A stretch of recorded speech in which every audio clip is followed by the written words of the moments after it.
And by then I'd collected about 70 patients who had I had signally failed with. They just weren't getting better.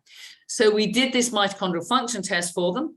And what was so interesting, and this was published in the journal, the International Journal of Clinical and Experimental Medicine. I can send you the reference.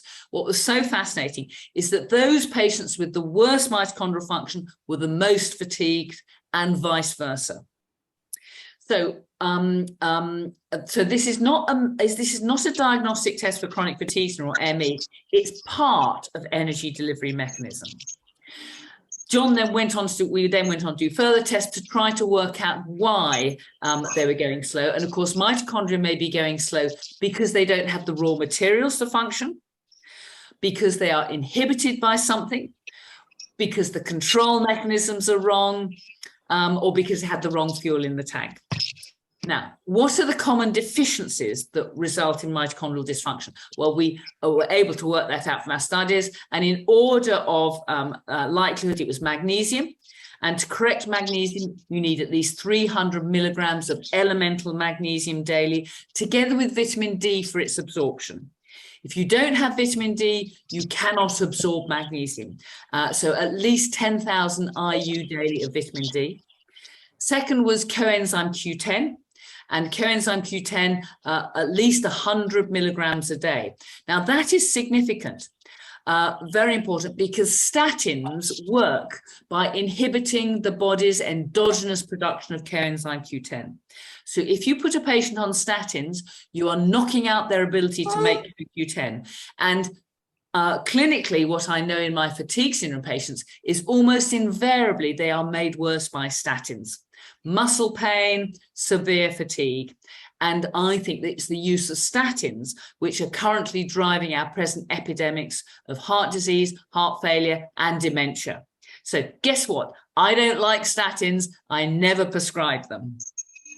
The third or important supplement is acetyl-L-Carnitine, and we need carnitine for the acetate shunt. We need carnitine to get acetate groups from the cell cytosol across mitochondrial membranes in order to fuel our mitochondria. I think of acetyl-L-Carnitine as the nozzle that I fill up my petrol tank with when I drive my car. You've got to get the fuel into the engine so that the mitochondria can use that. Vitamin B3, that is the raw material to make niacinamide, and of course, in Krebs citric acid cycle, NAD is converting to NADH, back to NAD. It's an important part of energy delivery mechanisms. Oh, I forgot to give the dose. The dose of acetyl-L-Carnitine, 1 gram daily. The dose of vitamin B3, 1,500 milligrams. So that's 500 milligrams 3 times daily. Now that's probably 1,000 times the recommended daily amount, but niacinamide is extremely safe. Remember, when you use vitamin B3, that's the one in big doses that can cause flushing. Use niacinamide, which is non-flush, so the patients tolerate that perfectly. And the fourth big one, so the fifth supplement, which is very useful, is D-Ribose. Now, D-Ribose is a 5-carbon sugar. The body can synthesize D-Ribose itself. D-Ribose is the raw material from which the body makes ATP, which of course is the energy molecule, and also DNA and RNA. It is absolutely vital for synthesis of such. And the body normally makes D-Ribose via the pentose phosphate shunt from glucose. But that is rather slow. It takes hours, possibly days. The point here being that when my chronic fatigue syndrome patients really overdo things, they really push themselves to their limits, and we know that they will pay for it the next day. And again, that's a very useful clinical sign, because guess what? We're all going to be tired at the end of the day, and I expect to be tired at the end of today. But a good night's sleep, and tomorrow I should be as right as rain. If your patient is not recovered the next day, if your patient gets post-exertional malaise and is fatigued when they overdo it, that is pathological fatigue. That tells us that they are overdoing things and they've drained all the ATP out of their system. What happens in that case is there is a way the body can cheat in the short term to make extra energy. It can take 2 molecules of ADP, and of course ADP just have 2 phosphate groups, and they combine to make 1 molecule of ATP and 1 of AMP. So it's a cheat way to make ATP. The problem with that is AMP it cannot be recycled. It's lost to the system, and this is the biochemical basis of post-exertional malaise. This is the biochemical basis of delayed fatigue. So the body has to make brand new ATP with 3 phosphates, and that it does from D-Ribose. And so what I tell my patients is, on days when you've really overdone things, use D-Ribose at night, and that helps to reduce the post-exertional malaise. And that has been demonstrated in many studies. So those are supplements to help mitochondrial function. And again, this is why it's very important to do things in the right order, because from an evolutionary perspective, mitochondria are derived from bacteria. If we go right back to mitochondrial Eve, some millions of years, there's a very happy coincidence when a yeast cell accepted a bacteria within it and did a deal. And that yeast cell said to the bacteria, look, I'll give you a nice, comfortable life. I'll give you lots of food. I'll keep you warm. I'll keep you moist. And in exchange, you can make me energy. And that was our first eukaryotic cell. The point here being is that the needs of mitochondria are very similar to the needs of bacteria. And if you have got an upper fermenting gut full of bacteria fermenting, and you feed that gut lots of mitochondrial supplements, then you're just feeding those upper gut fermenters. It's very expensive supplements that aren't going where they are really needed. So this is why it's important to sort out the upper fermenting gut before we start taking expensive mitochondrial supplements. So, and then, of course, mitochondria may be going slow because they're inhibited by something. And there are many things, many supplements which block mitochondria, products of the fermenting gut, just for starters. So if you are fermenting and you are producing alcohols, and this syndrome is also known as the auto-brewery syndrome because we are synthesizing alcohol in the upper gut, then they will cause a direct poisoning of my mitochondria. They inhibit mitochondria directly. But many prescription drugs will inhibit mitochondria. And of course, environmental toxins will inhibit mitochondria. So heavy metal poisoning, lead poisoning, mercury poisoning, arsenic poisoning, many of those poisonings manifest in mitochondria. Other volatile organic compounds and pesticides. I mean, as you know, the most widely used pesticide in the world is glyphosate. Glyphosate is an organophosphate. The process of generating energy in mitochondria is called oxidative phosphorylation. So should we be surprised that organophosphates inhibit oxidative phosphorylation? No, of course. And so pesticide poisoning, which may be by organochlorines or maybe by organophosphates or maybe synthetic pyrethroid, all of these are going to manifest adversely on mitochondrial function. And mitochondria not only are central players in almost any pathology you care to mention. I mean, when I was at medical school, we studied mitochondrial biochemistry at second MB, and it was one of those subjects that you'd mug up the night before on black coffee and chocolate biscuits. Hope you'd learned enough with the exam paper, regurgitate on the exam paper the next morning and hope that you had passed. And we didn't think it was important because in the 1970s, it had no clinical application. Mitochondria didn't seem to be important for any pathology whatsoever. Now, I can't find a pathology in which mitochondria are not implicated. They're centrally important in heart failure. And if you sort out the mitochondria in your patient who has heart failure, you can cure them. You can reverse them. In this country, heart failure has a survival value, a survival, 50% will be dead in 2 years. It kills people very regularly. Poor mitochondrial function to the brain will result in dementia. We know mitochondria are vital in cancer because cancer cells run anaerobically. They run on sugars from fermentation. And this was established by Otto Warburg in the 1930s. They switch off their mitochondria. And if people were eating a proper, evolutionary correct paleo-ketogenic diet, there would be very little cancer. And the starting point to treat anybody who has a cancer, well, obviously you have to do the surgery, the radiotherapy, the chemotherapy, if that's a large tumor, but the starting point to prevent and to run in parallel with those conventional therapies is a ketogenic diet. So diabetes is associated with mitochondrial dysfunction. Not being a good athlete is associated with poor mitochondrial function. And in fact, longevity is associated with mitochondrial function. So you get your mitochondria right, and you will live a long life, and you will live a healthy life. So, I've only covered two. I'm sure I'm talking too much, Dr. Saxena. Are you happy for me to carry on for a bit longer? Yeah, you can always. We were looking for your views on something called 60 gigahertz.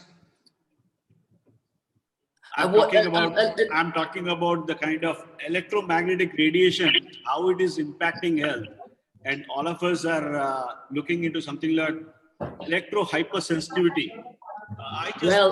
This is not a subject I pretend any particular expertise on, but I can certainly parrot the work of Professor Martin Paul, who's a professor of biochemistry at Washington University.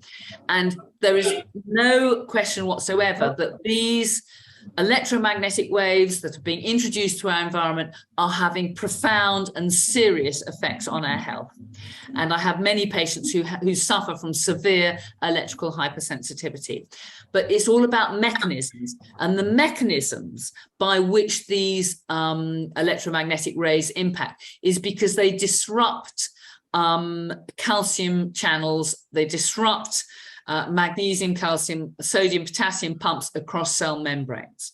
Now, all life is driven by electrical potentials across cell membranes, contracting muscles, say conducting a nerve. I cannot think of a piece of biochemistry. The whole business of energy generation within mitochondria is done across cell membranes. We ran a very large conference down here in London, which we called Life is on the Membrane. And it's absolutely right. If you don't have good quality cell membranes, then you cannot hope to have any proper cellular biochemistry. And all enzyme reactions take place on the cell membranes. And if you disrupt electrical potentials across cell membranes, then there's a whole host of problems that you will cause with energy dysregulation or energy delivery mechanisms. With inflammation, you're going to drive inflammation. You're going to drive degenerative conditions in addition. So yes, they are extremely bad news. Yes, they are going to be associated with many pathologies, particularly cancer. In fact, one of our speakers who came was an oncologist from Sweden, whose name eludes me at this moment. I'm not good on Swedish names, it has to be said. And he was saying how in Sweden they're seeing large numbers of brain tumors. And guess where they are? Right in the parietal lobes, where people hold their mobile phones. The three big emitters of the three problems in the home with electromagnetic radiation are mobile phones, cordless phones, and Wi-Fi. So if you've got, so they seem to emit particularly high levels of radiation. But in this country, 5G, as you know, is being rolled out. Now, life started off with 1G, 2G, 3G, 4G, 5G, and what distinguishes them is the increasing power. If you want to send more information down through electromagnetic radiation, if you want to send more information, then those electromagnetic waves are going to become more powerful, and therefore the potential for disrupting potentials across membranes is increased.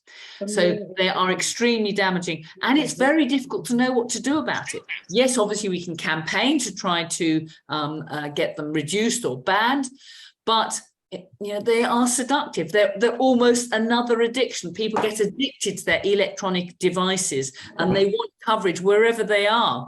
I'm a keen horse rider, I ride around the hills in Radisha, and I use a map, but people don't use maps anymore. They have to use their electronic devices, but there's no question that they are causing serious pathology, and I am not a fan of them. So try to use them as little as possible, and maybe use screening devices to block the radiation. But I don't have any skills in that. I just know that they are enormously damaging.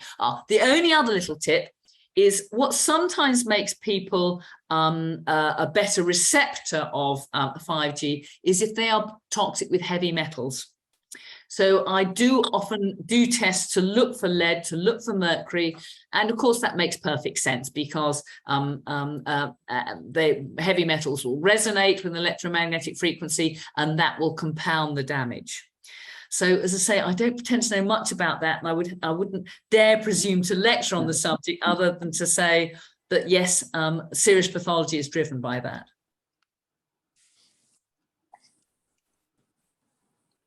Yeah, I think you had summed up in a proper this one, and we were actually we started talking about this integrative medicine, and we started talking about how we can always look into biophysics and biochemistry, blend these both things, biophysics and biochemistry.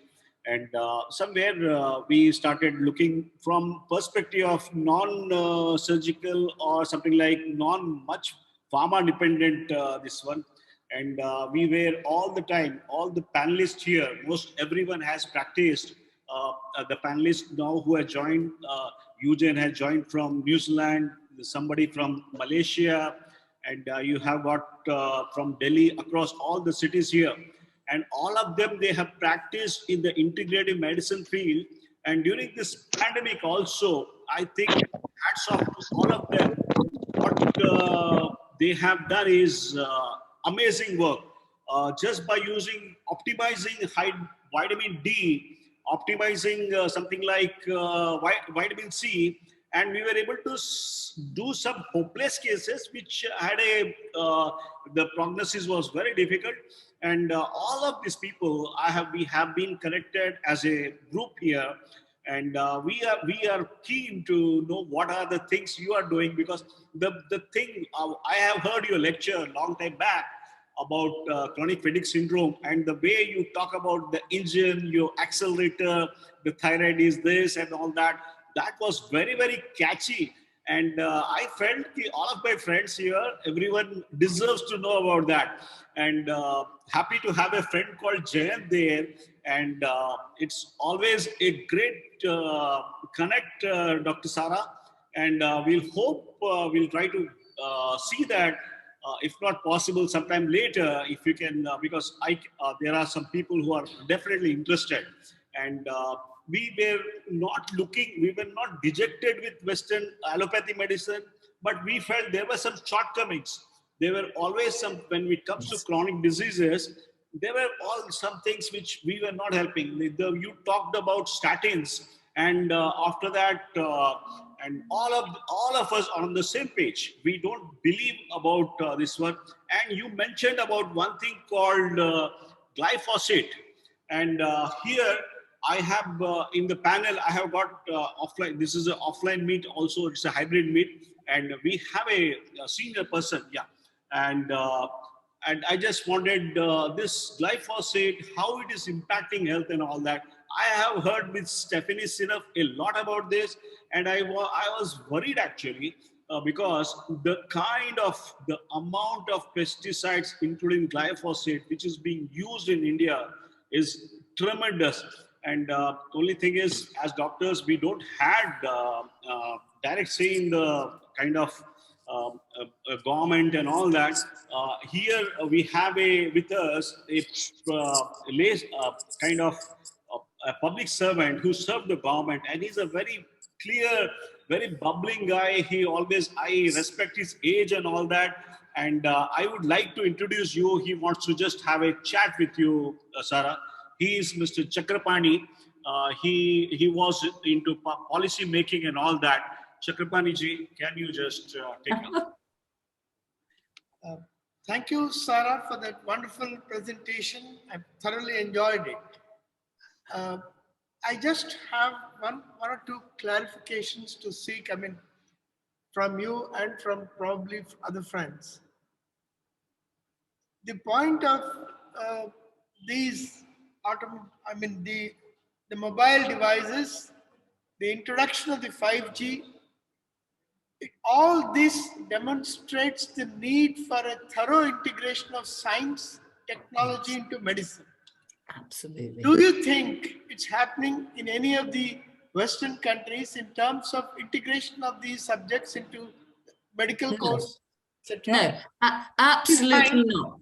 Not many doctors are even aware of, in our own country, the CSIR institutions that do a lot of work in this field, Council of Scientific and Industrial Research. Number one, there is need for a tremendous integration of these subjects. The second point is, I'm glad that an institution like the IISc, Indian Institute of Sciences, has recently started working on a dual degree which integrates PhD with MD. PhD with MD, and two individuals, hats off to them, two individuals who are in charge of Mindtree have donated 425 crores. 425 crores for starting a 800-bed hospital, a research program which results in the issue of PhD and MD. Do you think that something similar is being done in other countries? No. The shameful thing is there is no such joined up thinking in the Western world. And the problem is that medicine in the Western world is driven by big pharma. And big pharma is driven by profits. And all they're interested in doing is making money from from drugs and vaccines at the moment. And big pharma's mantra is a patient cured is a customer lost. You don't make lots of money by curing patients. And this is the job of us doctors. That what doctors should be is they should interpose themselves between the science, that's the good science that's going on, and the art of treating the patient, because every patient is completely individual. Every patient is different. And we have to use that science to work out the mechanisms by which those people are ill and then apply them to that patient in their clinical setting, within their family, within their community. And that is no longer happening in Western medicine. It's simplistic treatment for symptoms. So, for example, in the West, how do you treat asthma? First, you use the blue inhaler, the bronchodilator, then you use the brown inhaler, the steroid, and that's it. And those patients are stuck on inhalers for life. Of course, that makes lots of good money for the drug companies, but does not cure the patient. It makes them drug dependent. The same with blood pressure problems. Even depression is treated as a drug deficiency disorder. It's absolutely shocking. And I have now retrained as a naturopathic physician. And what naturopathic medicine is all about is looking at root cause of disease and treating that patient in their environment for their best health advantage. And not only do those people feel better, but often that rubs off on their families. It's good for their families and it's good for their own longevity.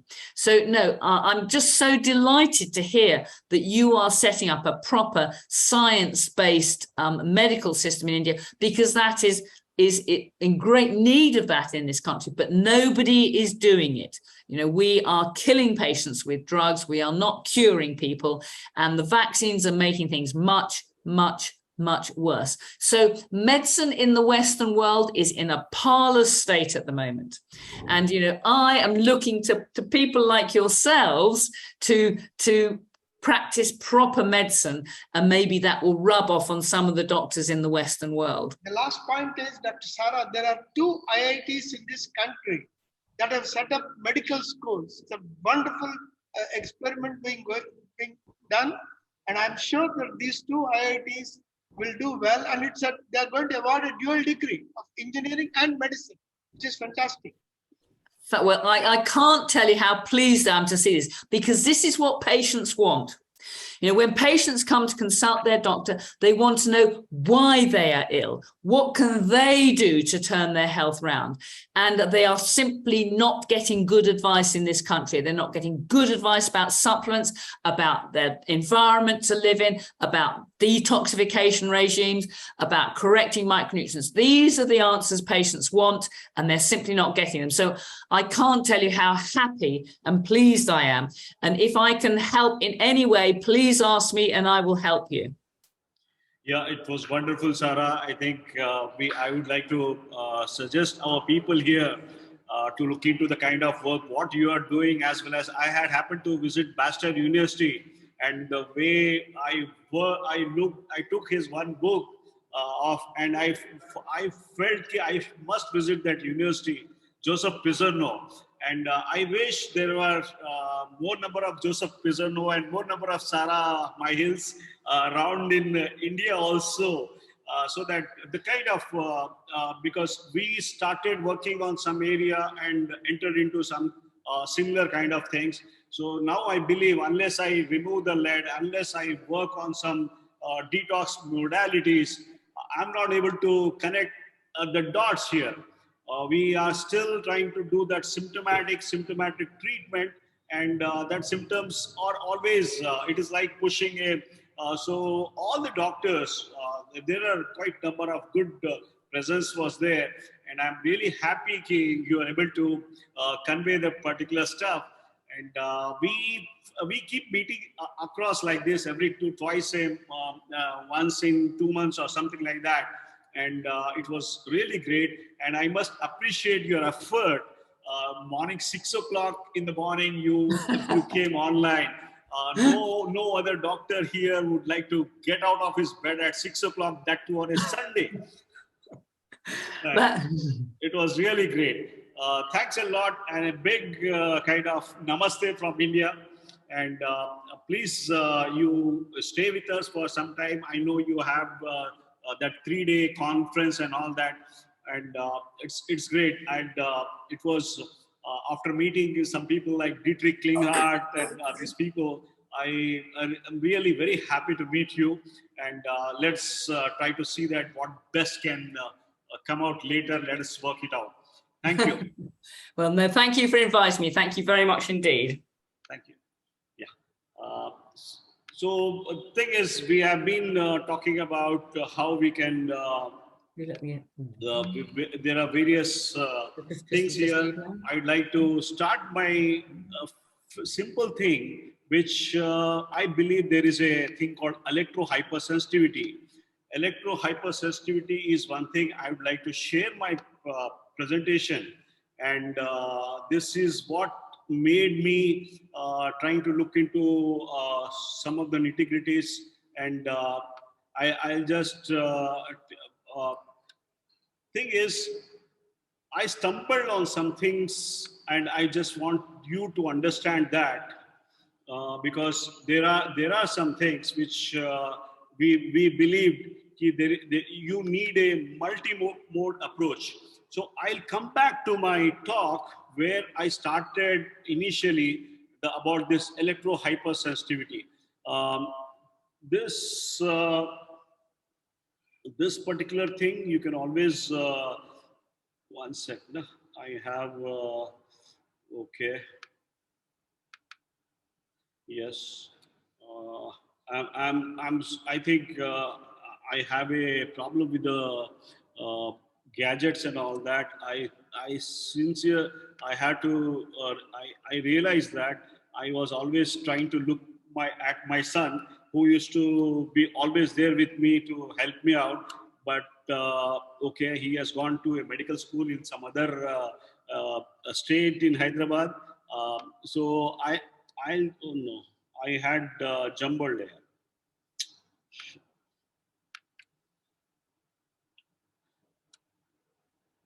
So thing if is, you're trying to share the slides, you just have to open the slide. Now we can see your screen. If you just open your slide deck, we should be able to see it. Am I audible? Yes, you are. Yeah. What I was talking about is how I can get this one. We started doing that talk about cell phones. We'll just start with the cell phone and try to go simply about. I was talking about the tobacco industry, and you know the tobacco industry's history and all that. I don't want to go. This was one of the talks I had. I said there is a problem. Yeah. I don't want to get into much details. The only thing what I want to make a point in front of the policy makers is this was the era when it was tobacco, and history is repeating now. We used to tell in 1960s, 70s and all that, all is good. Doctors used to come and give an advertisement for smoking. And that particular thing was a history. And now this, we knew what happened after that. And now we had to always work on that one. So this particular thing, now that tobacco industry history is replaced by the cell phone industry. And I can always go on and on here, but I just want to tell you, there is something called electromagnetic radiation, and we are always into continual connectivity. And somehow I don't think I can, I have any problem. I don't think I can work it out without this particular thing. And what are these particularly things? What are the cell phones and smartphones? What was that analog phone we had? I still have one of my relative. He thinks that the analog phones are the better because it doesn't have any smart kind of thing. But I can tell you the kind of radiation he's getting with that is quite high. So these are the key frequencies and all that. And I always tell my patients not to use a microwave oven. Microwave oven is just like Ketan, it's like keeping a cell tower in your home. Yes, I'm talking about this continual connectivity. People, whatever we are working, the way we are working, always they expect that, okay, he is always online. So as a doctor, anyone, people are now totally always online, and you have to understand what is this thing causing. So this particular mobile radiation, I'm going to give all the references here. I'm talking about whatever I'm talking. I'll give a reference here. So you're using a high-powered this one, and the thing is this phones emit that low-frequency electromagnetic fields, and this is one thing which, sir, I gave this talk in 2012 in Goa. The same slides I picked up, I said it is still relevant. Old is still gold. We were talking about that time. There were not much. Nokia and all that. We shifted from that one to this one, 3G at that time. And we were there were no WhatsApp at that time. So let me give you some examples. This is one thing which we always fear. Humankind is at the most important crossroads between environmental influences and health. There was associations between asbestos and lung cancer, lead paints. My practice is mostly into autism and ADHD as well as others. So we used to tell that, patients, the mother and father, they used to tell that his son goes and licks the wall of the paint. They try to do that licking and all that. They used to think that's only the iron deficiency. It's not just that. It is basically because of the lead toxicity also. It's the lead also which causes that. So there are so many things which associations are there, but we need to look with a pinch of salt, because something we are risking our lives, not just lives. Some things are at stake.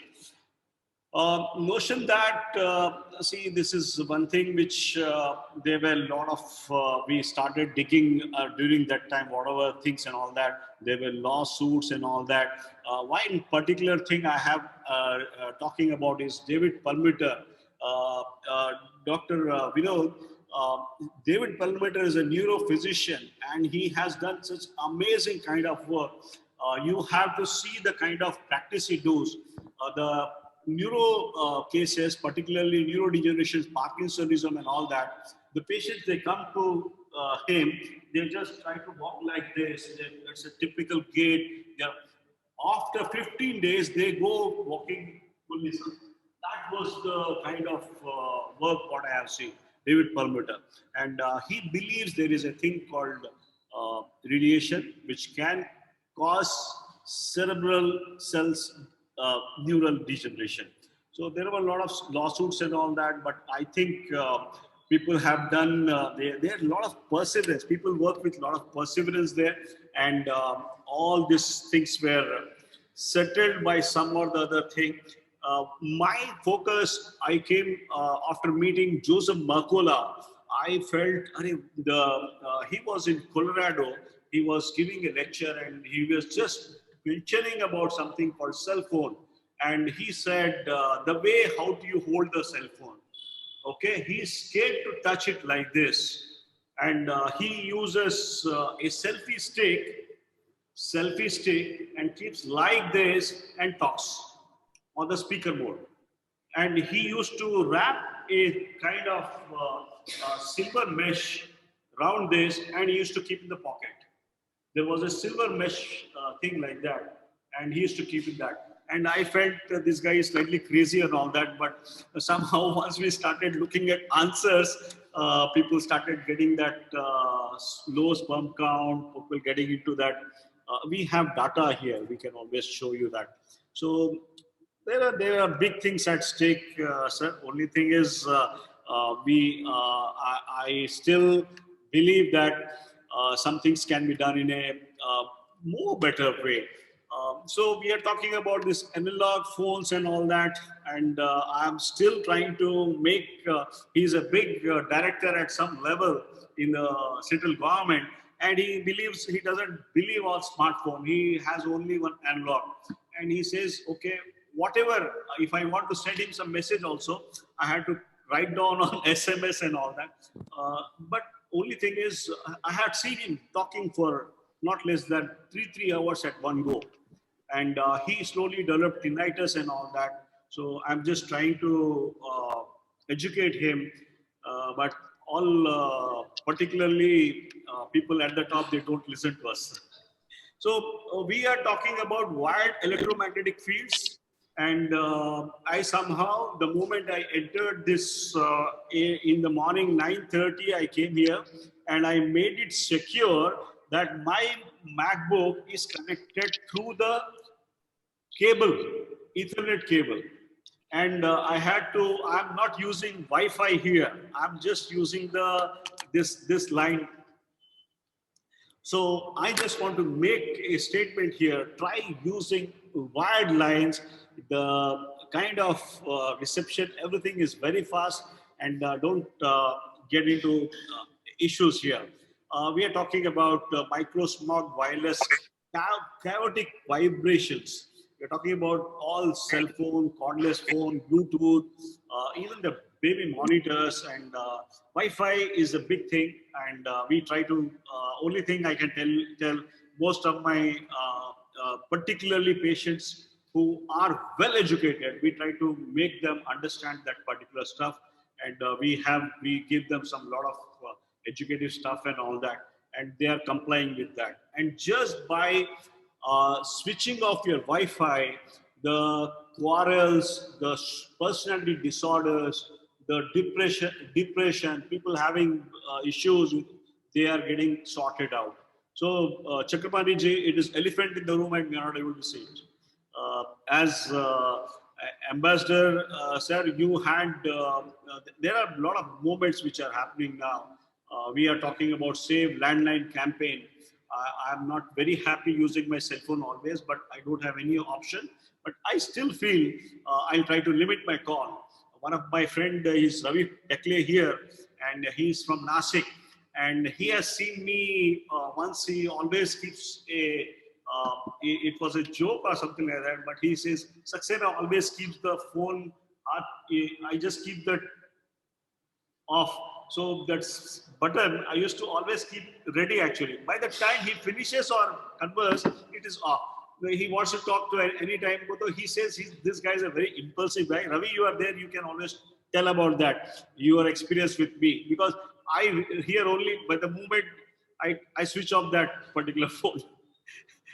Abruptly stop the conversation because I was worried that I should not go on and on in the sense. We can always talk with the speaker mode. It's easy now. So this cell phone radiation alters the brain activity, and this is one thing which we always have to understand. 15 minutes with cell phone next to ear is enough to create that inflammation. And yes, we are talking about, when we talk about inflammation, everything comes to the thing. And when we are talking about something like Wi-Fi, it's a 2.4 gigahertz exposure, which is resulting. And we have an interesting case where the thing is the patient had something like atrial fibrillation controlled, always used to have tachycardia, something like 100, 120 or something like that. But when this modem, he has increased the capacity of modem to 300 Mbps or something like that. We had done with 2 Mbps also, sir. We initially, when the Wi-Fi was there, it was 2 Mbps. It went on to now it is 300 or 400. And the moment this chap subjects into this one, he got into something like huge atrial fibrillation. The heart rate went up to 280, 240 or something like that. And the reason was only the surrounding, the where he was sitting actually. So, so this were all quite old studies, 1970 study, and the autonomic vascular crisis. This was relatively unheard during our medicine days, and I'm sure I am not. Even if there were any class about autonomic dysfunction, I didn't attend that. Probably I didn't give attention to that. But these are the patients who are having it. There are a lot of people who walk into my clinic and they have the problem is imbalance. They have that not a good gait and all that. They always have a low BP, and they get into some kind of, they have all this adrenal dysfunction and all that. Dr. Preeti and all that can always talk about that. Adrenal dysfunction is quite very getting calmer, probably because of this particular stuff.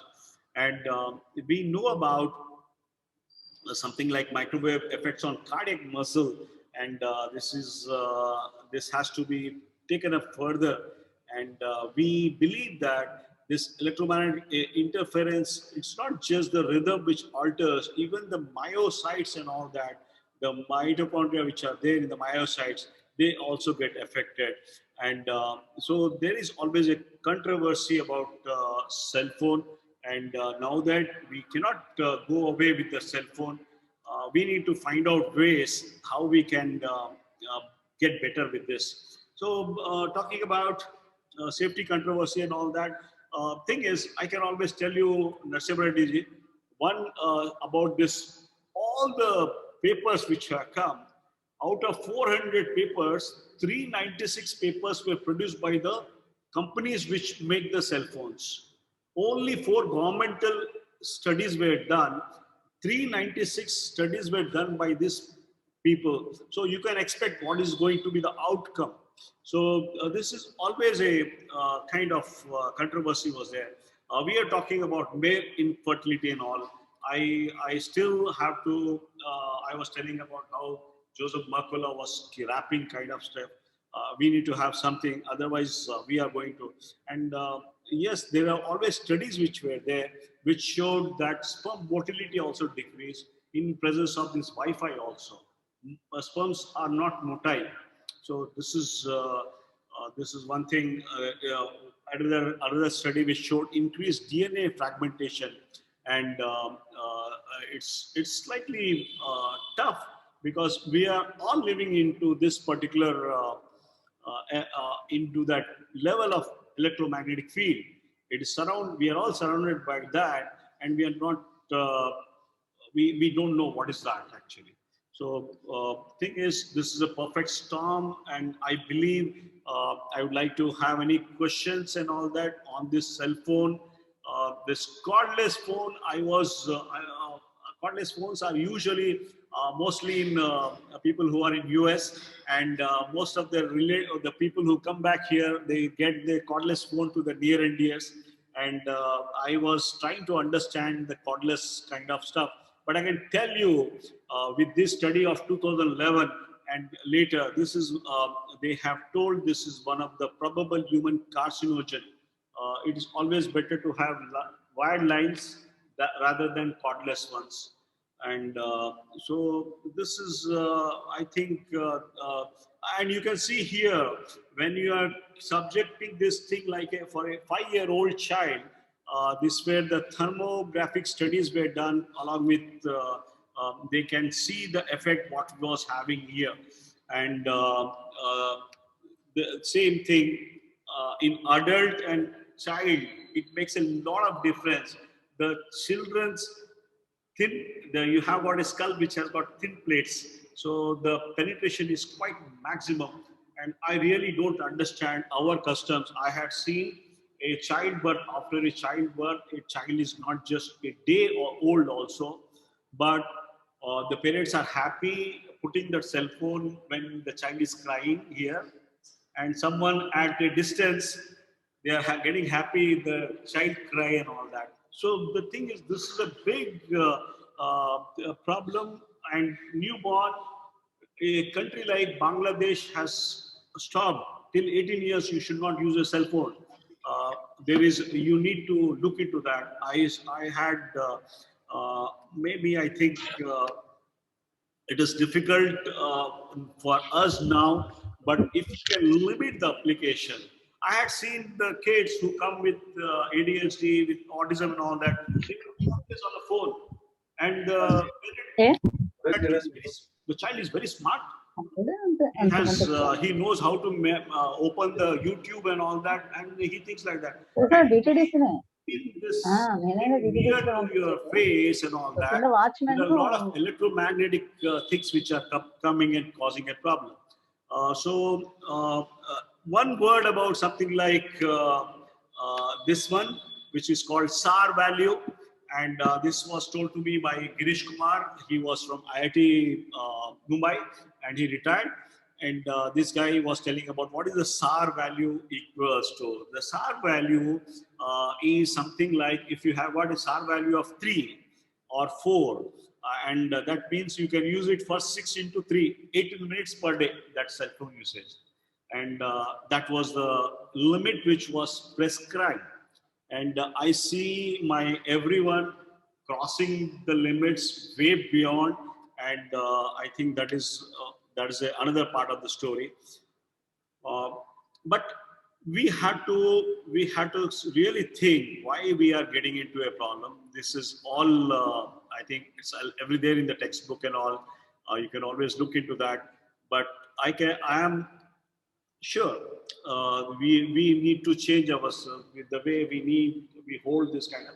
Right now, I'm doing 3 cases for tinnitus for hyperbaric oxygen. The patients are with me right now. The problem is they started having sensory neural deafness, one side tinnitus, vertigo, and the cause is only the cell phone. 2 to 3 hours. It's such a common thing. About 25 to 40 years age group. The cause, there's no other cause except for this particular stuff. So you need to tell our people not to see. My clinic, we put that board clearly. You're not allowed to take cell phones inside the doctor's room and try to switch off the thing. And we don't give Wi-Fi to the patients. Wi-Fi is not there in my clinic. And so we are talking about non-thermal effect of this cellular phone type radiations. These are all peer reviewed. We are talking about something like heat shock proteins. And when we talk about heat shock proteins, one second.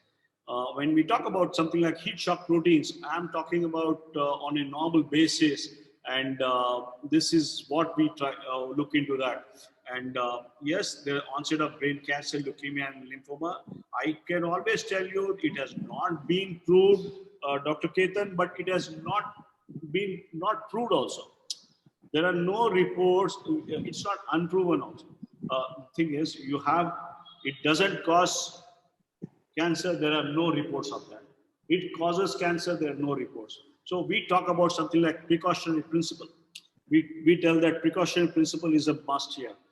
We know that I started with the tobacco industry. That time in 1960s and 70s, some doctors, they started telling this is going to cause problem. And it was so had precautionary principle had been followed that time, things would have been much, much better.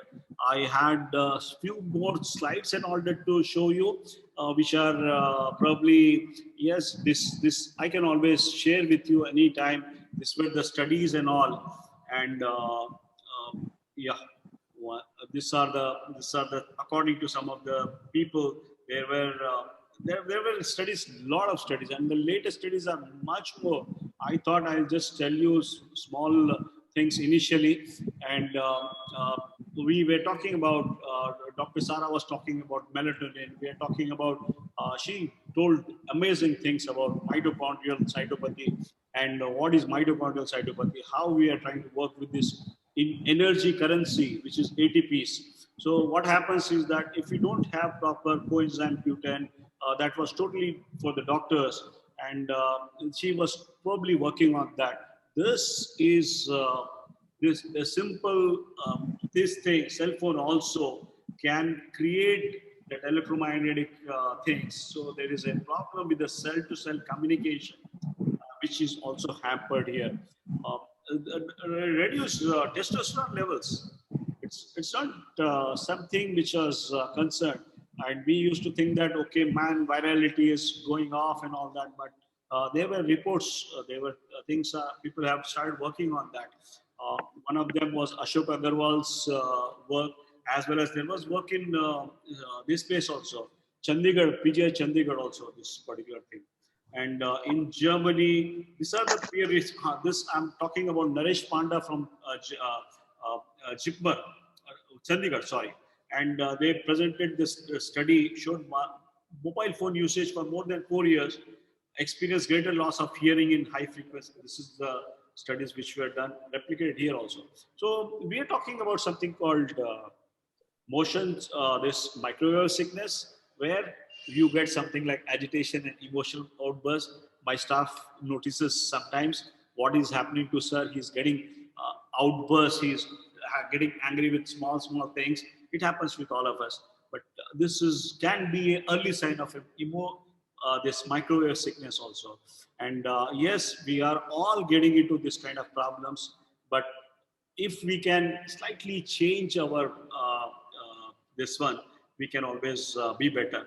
And I can always tell you, people telling, oh, headache is the problem and all that. There is a thing called, Girish Kumar told me about what is the kind. You start, the very first thing is the headache. You just see, if you are, when you are talking after that, your ear is getting slightly warmer. That is the first sign of electro hypersensitivity. You are into trouble. And there are other things also. And I think, again, there were studies which were done, interphone studies and all that. I was telling Nasimha Reddy ji, the studies which we picked up 400 studies with this particular stuff. And 396 studies were funded by all Motorola and Nokia and all that. So only 4 governmental studies were done, and they showed there was a problem, and it was kept under the carpet. And this is that WHO study. We don't want to get into this one, but this is real actually. Cell tower antenna radiation is real. I'm just trying to highlight that this has to be something called a wireless wake-up call, and it is a elephant in the room, and we must wake up and see that particular stuff. High Wi-Fi net. We talk about something like Wi-Fi density. And when we talk about Wi-Fi density, Ambassador sir, we can always, I can give you an example.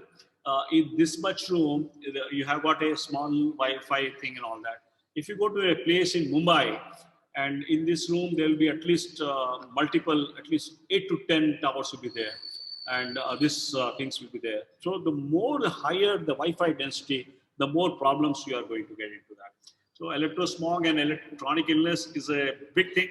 And we believe there were some areas, and we now we are so finicky about something called incandescent bulb as well as the CFLs also. I started. I'm not using much white lights in my home, sir. At least we have taken out all the tube lights. Tube light is a big issue because there is something like mercury in that. The problem with the tube light is if it breaks. There is a team which comes in other part of the world. If your tube light breaks, somebody comes with all the mask and all that. He cleans up, mops everything. You cannot even vacuum that.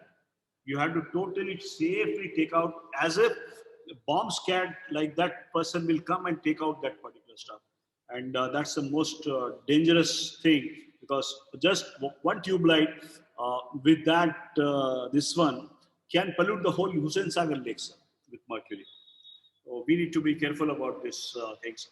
And people do get this black things, doctor, we are getting this black here and all that. This is all because of lights what we are facing, sir.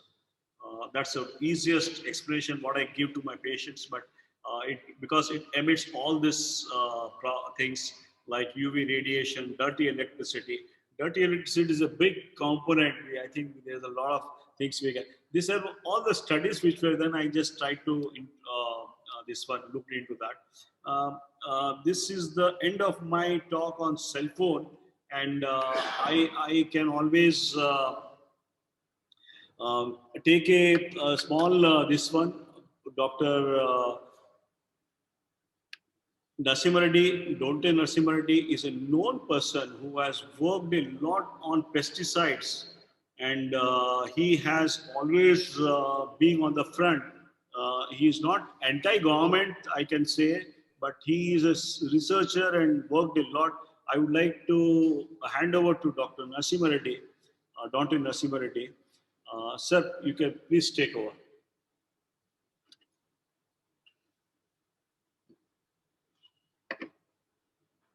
Please.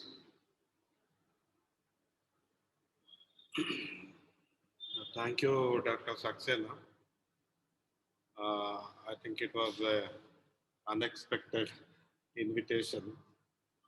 But as he mentioned, we have been talking about and working on pesticides. Basically, we want to eliminate and phase out pesticides and bring in agroecological approaches to natural farming. And of course, pesticides also are used increasingly in homes, not only in agriculture, and not only outside the agriculture. I think increasingly it is being used in homes without any, precautions and without even awareness of the toxicity of those pesticides. So I work with Pesticide Action Network India, and this organization was set up recently in 2015. This is a non-profit organization, and we have been bringing out a lot of reports on highly hazardous pesticides. In fact, this week in Kerala, Thiruvananthapuram, we are going to release a latest report on highly hazardous pesticides. Because in India, we have Insecticide Act 1968. It was brought out in 1968. And that is used to regulate pesticides. Now, regulation means there is a registration process, and that registration,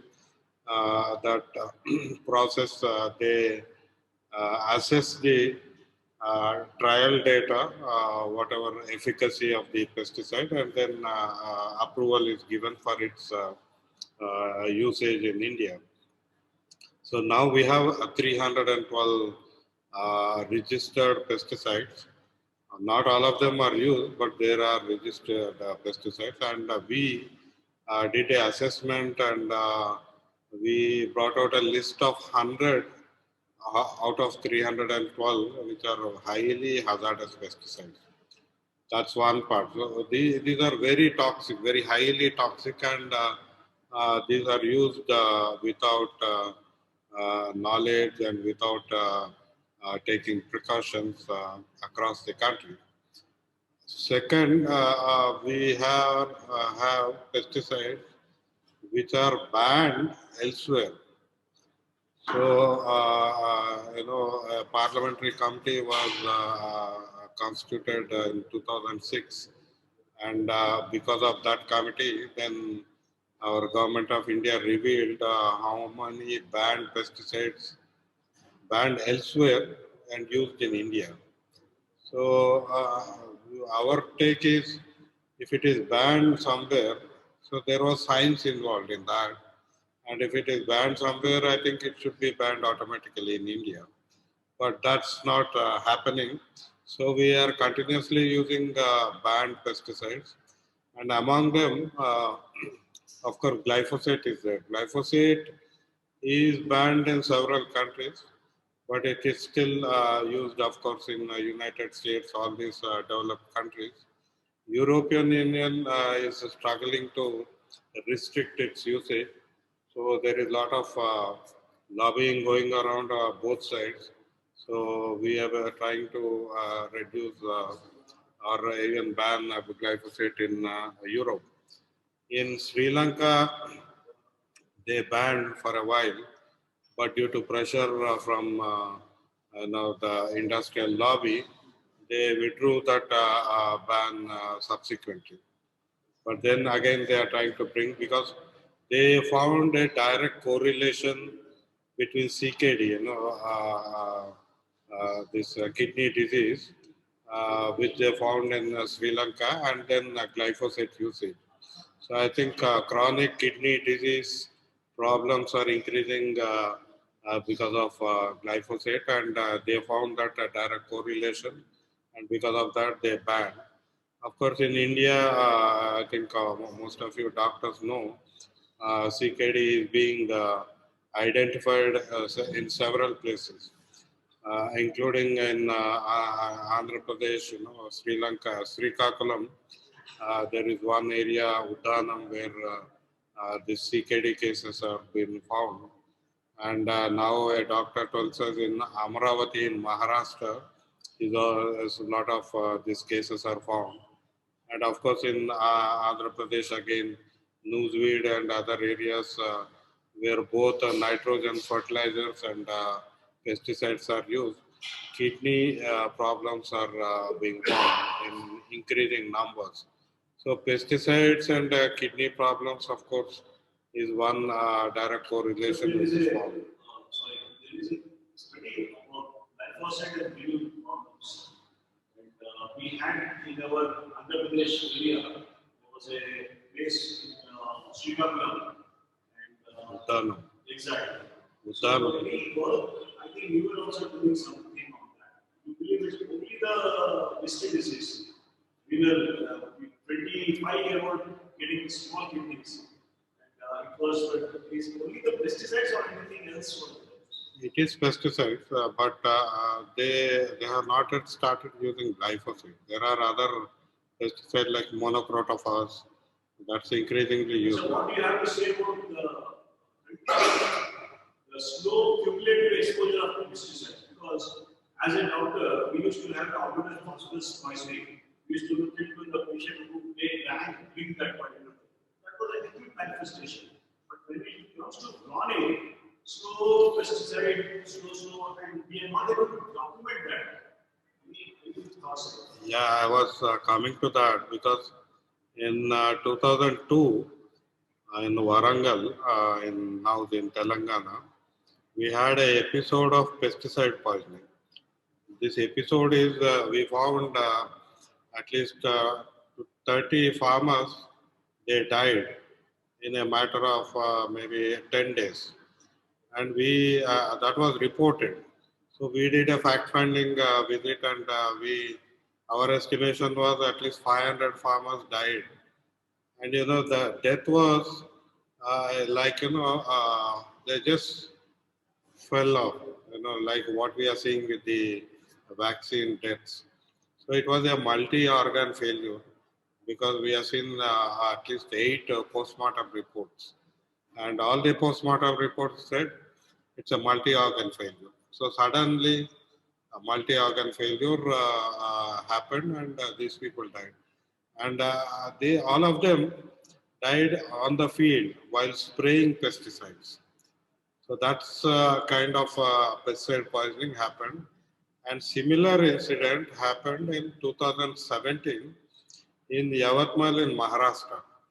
So there at least 200 farmers died, and almost 1,600 farmers were hospitalized in the district hospital. We are not sure how many were there in the primary health centers or people who have gone to other private hospitals.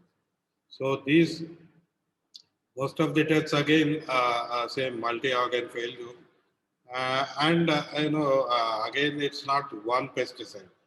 We did a fact finding, it's on our website as well.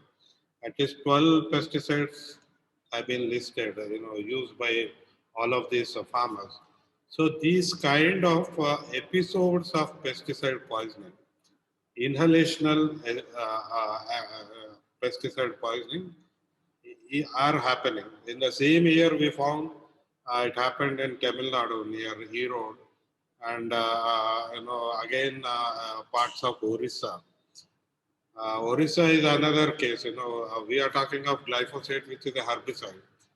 There is another herbicide called paraquat. Paraquat is increasingly was used before glyphosate came in, and in Orissa, Burla near Sambalpur, there is a hospital, district hospital. There the doctors are protesting continuous usage of paraquat, because they are increasingly finding patients coming with kidney problems and various other problems caused by paraquat. So in fact, they sat on 5-day hunger strike asking the state government to regulate paraquat, because they could not see, they are seeing so many patients, and they say we can't do anything to, give relief to them. And this includes suicide, where deliberate poisoning is done, and accidental poisoning, so inhalational poisoning. Now I have 2 examples, recent example, which is again very confounding example. Is in Jangaon near Telangana, there was a young bride.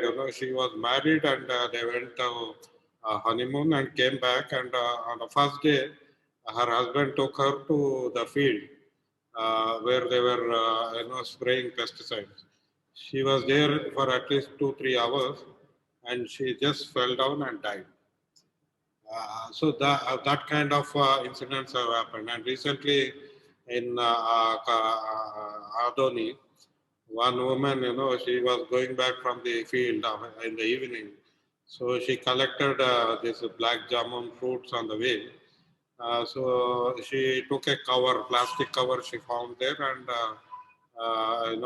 this black jamun fruits she collected in that cover, took home, gave that fruits to her grandchildren, 2 of them, and a neighboring grandson, young toddler.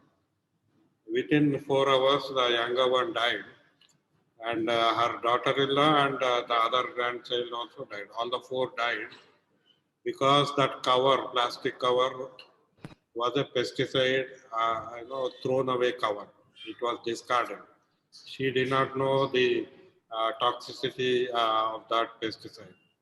So these kind of incidents, again, are not documented. And of course, nowadays we are seeing preterm births, which are increasing in rural areas. We are seeing kidney diseases, cancer, which was not there, it is coming, diabetes, sugar. I know a lot of issues are coming up in rural areas where we think rural atmosphere is pristine and at least enriching atmosphere. But now I feel rural areas are much more toxic because of pesticide usage in agriculture. Glyphosate is, is increasingly used in the last 10 years, and they are used for pre-crop. Before the crop comes, they spray on the ground, so that enters the soil also, and that is leading to soil compaction. But then the farmers are not worried because they think they are avoiding manual labor and the expenditure. Okay, and then again, we are getting herbicide tolerant seed. They are illegal in India, but we are seeing that and same herbicide tolerant seeds and business behind that is growing in US and Europe. There is now a lobby which is trying to get approval for herbicide tolerant seeds in brinjal, in lady's finger, and even mustard. So there is another kind. So this combination of seed and pesticide companies, only three dominate 75% of the world market. So these people influence the public policies. So we are trying to counter that policies through mobilization of farmers and NGOs behind that. And now additionally we are looking at golden rice. I think golden rice in Azana, I think doctors should know. This gene edited crops are coming. Golden rice is, they said, beta carotene deficiency is there in across Asia, and they want to supply that vitamin A by modifying the gene of the rice, and that they are called they have called it as golden rice. We stopped it, try to put spokes in that for the past 10 years, but last year in Philippines they got approval and they are going ahead with the production. Bangladesh is also in the just about to approve that. So once this rice comes, in fact, data says you can get vitamin A, you can get beta carotene, either from carrots or many other vegetables. Instead of promoting that kind of farming, governments are saying, okay, we'll supply you with this kind of vitamins. So there is this gene editing. So they are trying to edit the genetic structure of certain products, and they are saying we are bringing new products, so we don't require any doctor or any medicine to be taken, because these crops, this food can supply you all these medicine. And now in India, we have this biofortification of rice. So they are saying in rice they'll add multivitamins. So government is now making it mandatory for all the rice mills to add these multivitamin packets they supply. So for every quintal, they have to add 1 kg of this, and they are saying this will, ensure the vitamin availability to the consumers. So these kind of initiatives, which transcend pesticides, seeds, genetic modification, all that are coming from a certain set of companies, and they try to control this business. And glyphosate is on the top of it. Of course, in the US, for the past 15 years, they have been using, and the recent research shows that more than 50% of the US citizens' urine samples contain glyphosate traces. And recently, another research paper said Glyphosate can break the barrier, brain barrier between the body and the brain. So the number of research is going on, but still, I think our governments are approving glyphosate.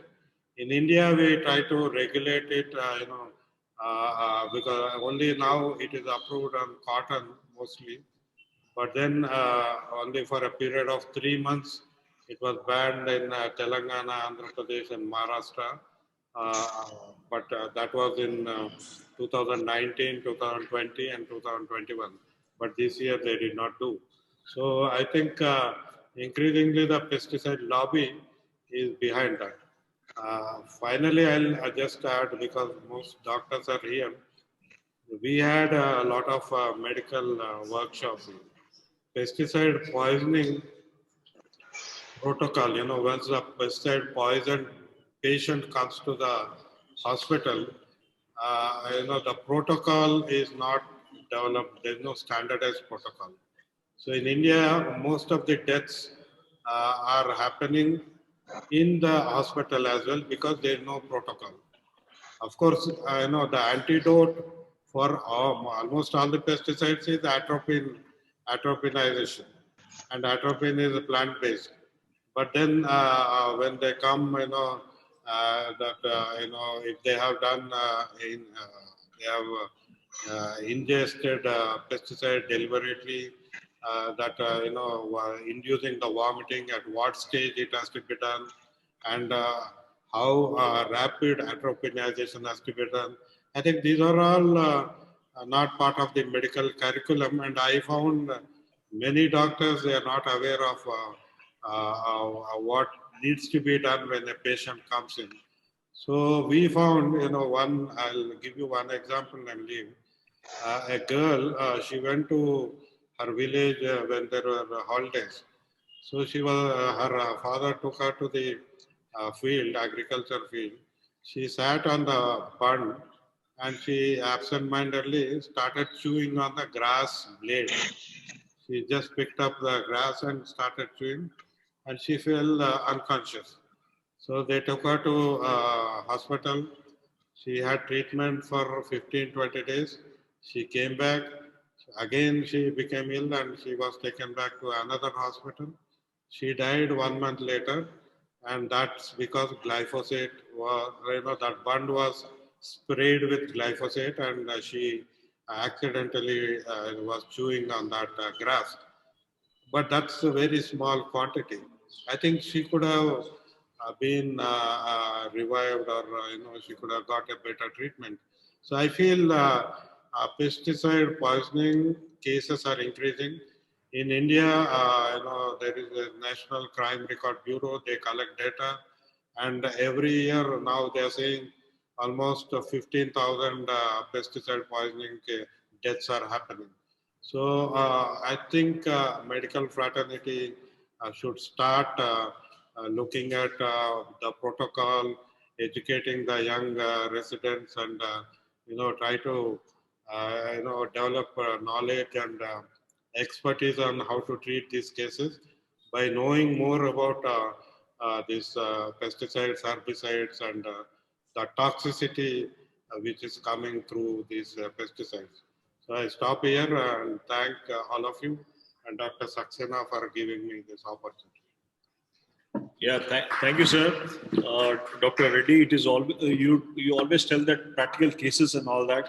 It's really kind of thing. I just want to put across a small PPT, which is I've created with this glyphosate, and there are inputs from Dr. Senef also. Dr. Stephanie Senef has done the greatest work, I believe. And this is one thing which I always try to get enthused by people like her. The kind of parallel thinking, lateral thinking is amazing. So this is one thing which I thought I'll share with you, because as the last case, what Dr. Reddy was telling, the sprayed, the kind of whatever, even if I was told, even if you're not putting any pesticides into the soil, but you are spraying that glyphosate over the plants. So that is one big thing. And yeah, this is something, again, this was, this is one of the philosophical things. So the Roundup, which is basically a kind of Monsanto's production and GMO crops. What is this glyphosate? Why I'm talking about glyphosate? It is something like spraying on the produce so that there should not be any insects and all that. They should not damage that crop. If the only for weeds, it's a weedicide basically. It's a weedicide. So this is one thing. It was used like this, and you normally what was told in our integrative medicine and naturopathic doctors always used to tell: don't eat soya, don't eat corn, don't eat this particular thing. Now I understand this is probably because of this particular stuff. And wheat, oats, barley, so many things are on the this one, sir. And somehow I developed a problem with the allergy with the chickpea peas, and I never knew this saffula peas also. I try to get that, but the moment I take that, next day there'll be some headache and all. Then I realized, sitting along with you and Venkateshwarji, I need to become a detective. And the way he food is a medicine. I happened to purchase a book called From Gene Carper. That opened my eyes. Then I started, okay, I don't eat much wheat also now. So I'm slightly scared about all this stuff. So this glyphosate is now the #1 herbicide used in the US and around the world. I was told it is used more prominently in our part of the world. I think I must share 1 second. I have not yet shared my PPT with other people. 1 second. This is what we are trying to put across, and this shikimate pathway, everything will be okay. And this is yeah. Once yeah. Share screen. Yeah. So.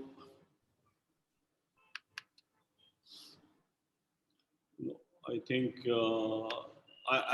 I'm just, again, you get challenged by this technology. I'm always, I always find it difficult to match up to the present day generation.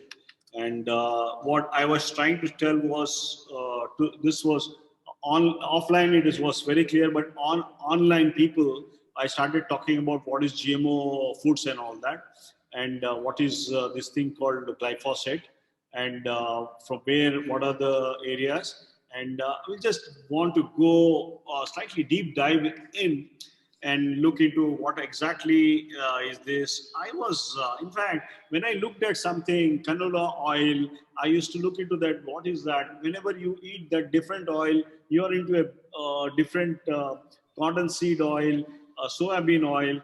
I think we need to, as doctors, we need to understand that this is causing more harm than good. So there is a talk about this particular thing. The glyphosate was introduced, they said it inhibits the enzyme in shikimate pathway involved in the synthesis of tyrosine, tryptophan, and phenolene. I had, out of interest, now I try to understand the essential amino acids now before everything, because these are the important amino acids: tryptophan, tyrosine, phenolene. Even for sleep, you require that. So these are the things which are getting a problem, and this shikimate pathway disruption happens at the gut level. It doesn't happen at the, so this all phenolene, tryptophan goes for a toss. Even your thyroid hormones can get affected, as so as your folate and vitamin K. This is the glyphosate blocks this shikimate to this chorismate, which is a precursor for all these right side things. So yes, sir. Yes, sir. And cholinesterase inhibitor is also a big this one. So I cannot say how much it is more prevalent here, but I can tell you all the people we used to talk about in the sense we have some areas we talked about farmer deaths and all that, suicide among farmers and all that.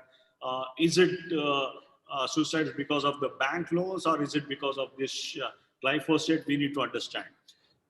We started. I was a big fan of using something like oats, and I used to think that it has got very good insoluble fibers, and with that my cholesterol will be perfect.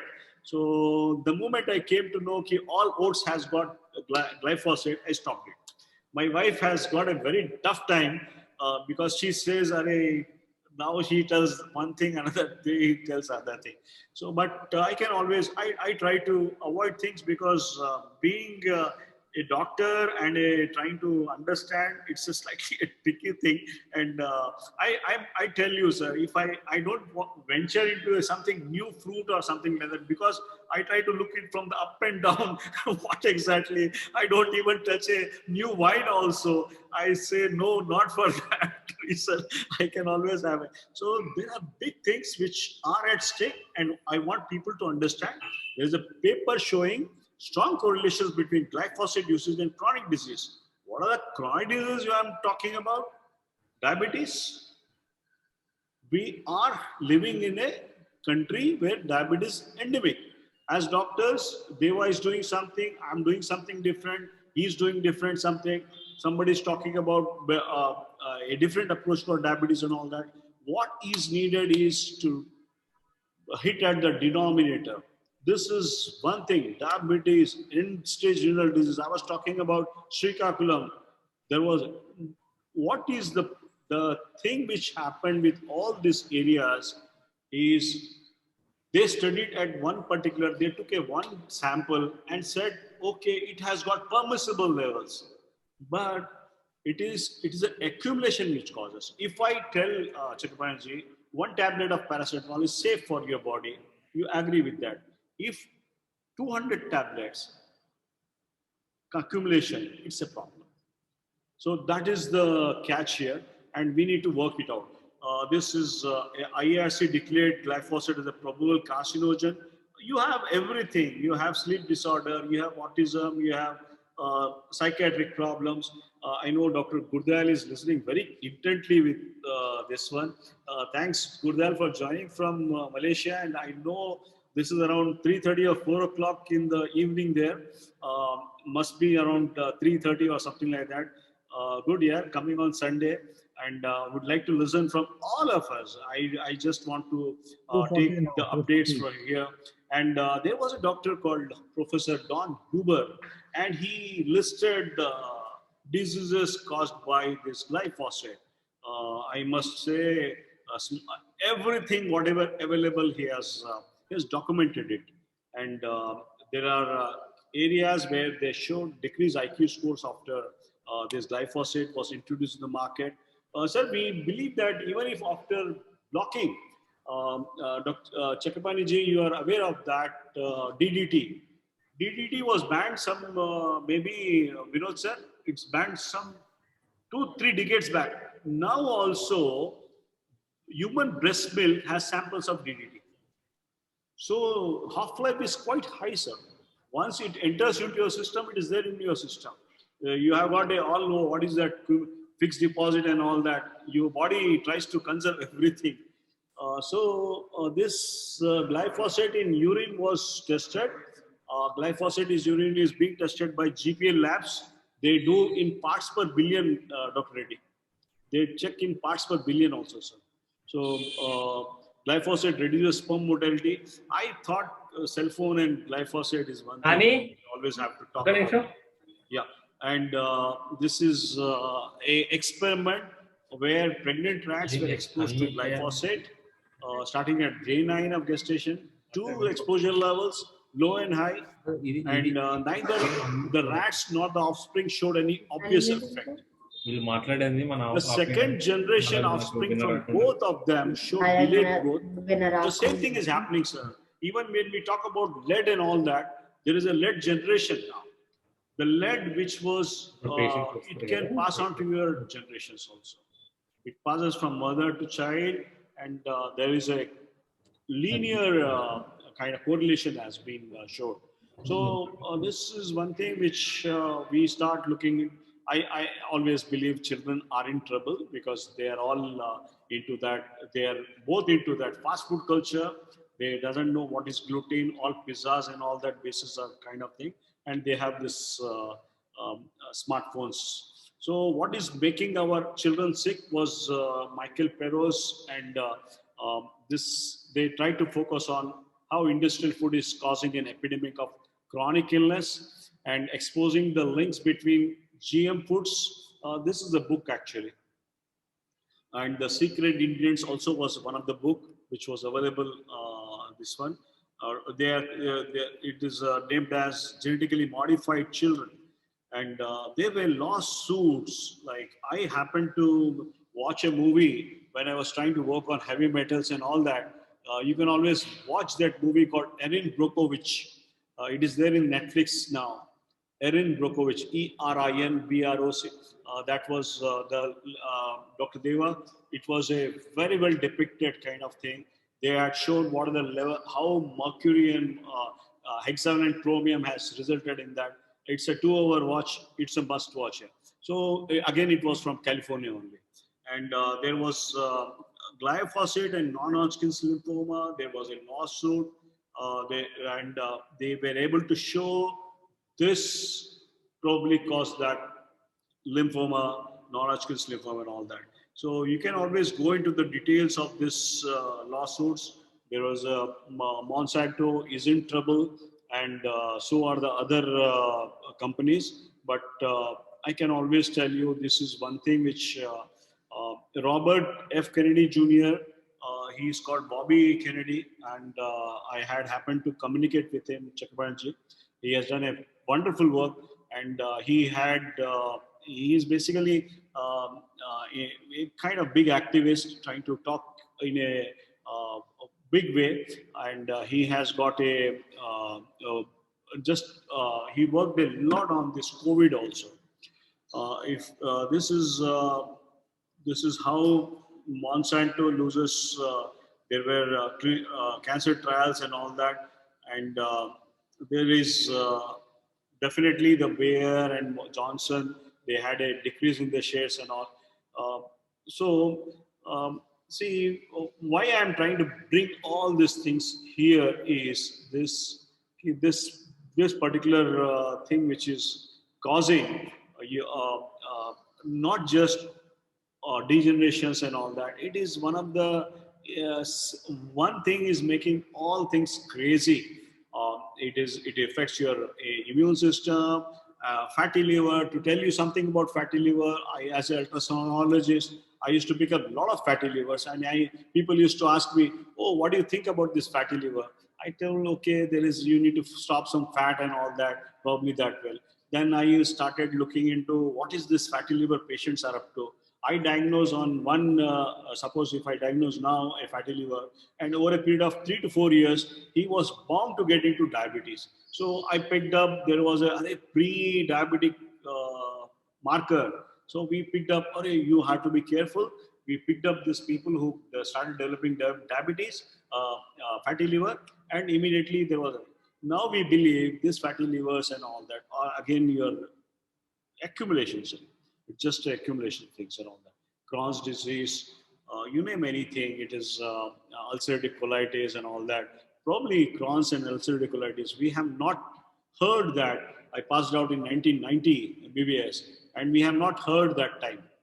There was no ulcerative colitis cases and all that. Now we do, AIG is full of cases with Crohn's and ulcerative colitis. Inflammatory bowel disease is the one thing which is and you have glyphosate, which is invariably associated with celiac disease. And I can always go on and on, but I thought, let me show this because this is one thing which is bothering us. Because unless we remove this offending cause, we are not getting the results what we are. The moment I try to look into like this, if a patient comes to me, I will try to see that his hypothyroid, his diabetes, or his hypertension. Within 3 to 4 months, he should go out of that thing. That's the way we started working on. And all the people who have joined today, they are all doing such wonderful work. And yes, I think we need to look at the denominator. And the denominator is probably you have to see that it's writing on the wall. And this is this was an important case actually. Tony Mitra, the Canadian activist, and I think you probably you should know this. This was in Vijayawada. Farmers warned against using glyphosate with the proper gear. And Tony was here. He was not just in AP. He went to Bengal also, and he was trying to do the kind of thing, trying to tell the farmers and all that. This is a one thing. So I believe I am fortunate to work with Dr. Dontin Narasimha Reddy. Saraswati also was quite keen on this particular subject, but we want more Dontin Narasimha Reddys in this field so that we can, or as I was talking to Chakrapani ji, would like to present this particular stuff to Agriculture University professor, and we'd like to work along with them. Health is not just subject of one particular people. And there are concerns. This particular slide, I just picked up a lot. Then I realized, oh my God, citrus, nimbu, we used to think there's a wonderful thing. We used to think it's a wonderful, every day one lime you cut and you take. You know what's happening with that? This has got full glyphosate. So citrus weed management programs use glyphosate. This has to be, I think, there is an amazing guy called Zen Honeycutt. He found multiple glyphosate in all the oranges. You know, we somewhere as doctors we believe what we are prescribing people. It is slightly difficult for. It took me a long time to understand this particular stuff because citrus and another thing, honey. That has got some problems. Bee colony collapse syndrome. This is glyphosate chelates minerals. This is one thing which is we all have to. Glyphosate is a contaminant even in organic honey also. See, as a kind of thing, I used to always tell, okay, honey, okay. People used to ask me, what is the type of honey you should? I used to tell, okay, you take organic honey, best thing. And last time I was into Arakku, I picked up the best honey which is available. Then I came across this slide. Then I said, hey, what? Whether to use it or not. See, slightly, maybe I think I have got a mindset is quite fixed, Gurdal. I feel because that half bottle is just left like that. 1 liter bottle I got. Second half, 500 ml is just left like that. Otherwise, I was taking daily. So this is one thing which has to be taken with a pinch of salt. Honey should not be taken with a pinch of salt. There is a thing called regenerative agriculture. People, they said, I'm trying to, there are 20 people still waiting. I just want to make it slightly energizing and all that. So, Gurdal, I always used to tell, Har ghadi badal rahi hai roop zindagi. Medicine ka future kaisa hoga? I know you are there. So, har pal yahan ji bhar kha lo. Only thing is khane ka hai. You have to be careful about organic. Or kya. I used to talk about, I started, Chakravarti, I went to Subhashan Reddy ji. He called me in one of his public meetings, a morning walk. This was, he used to tell. So he said, okay, there are people walking, you talk to them. So I said, I started my talk with, hey bhai, zara dekh ke chalo, aage bhi nahi, piche bhi. So I became so popular. There was a Hindi movie song, sir, Mandade song. So I started my talk with that. So one of the Sardarji was telling, "Arey, wo, hey bhai, doctor kidhar hai?" So it was like, so I think this is what I wanted to show, and dirt to soil and all that. Organic farms are the answer. There are two things, and you need to go organic. and you need to eat a lot of probiotic. What are the natural things what you get at your place? You should look into that. And we have dearth of good things here, and we should believe in ourselves. And yes, we do use some things, Dr. Reddy. We use curcumin, vitamin C, glutathione, taurine, Epsom salt baths. And with these protocols, we were able to remove the whatever residue pesticides are there. So the key mantra is now, I believe we need to use all these things and keep our slate clean.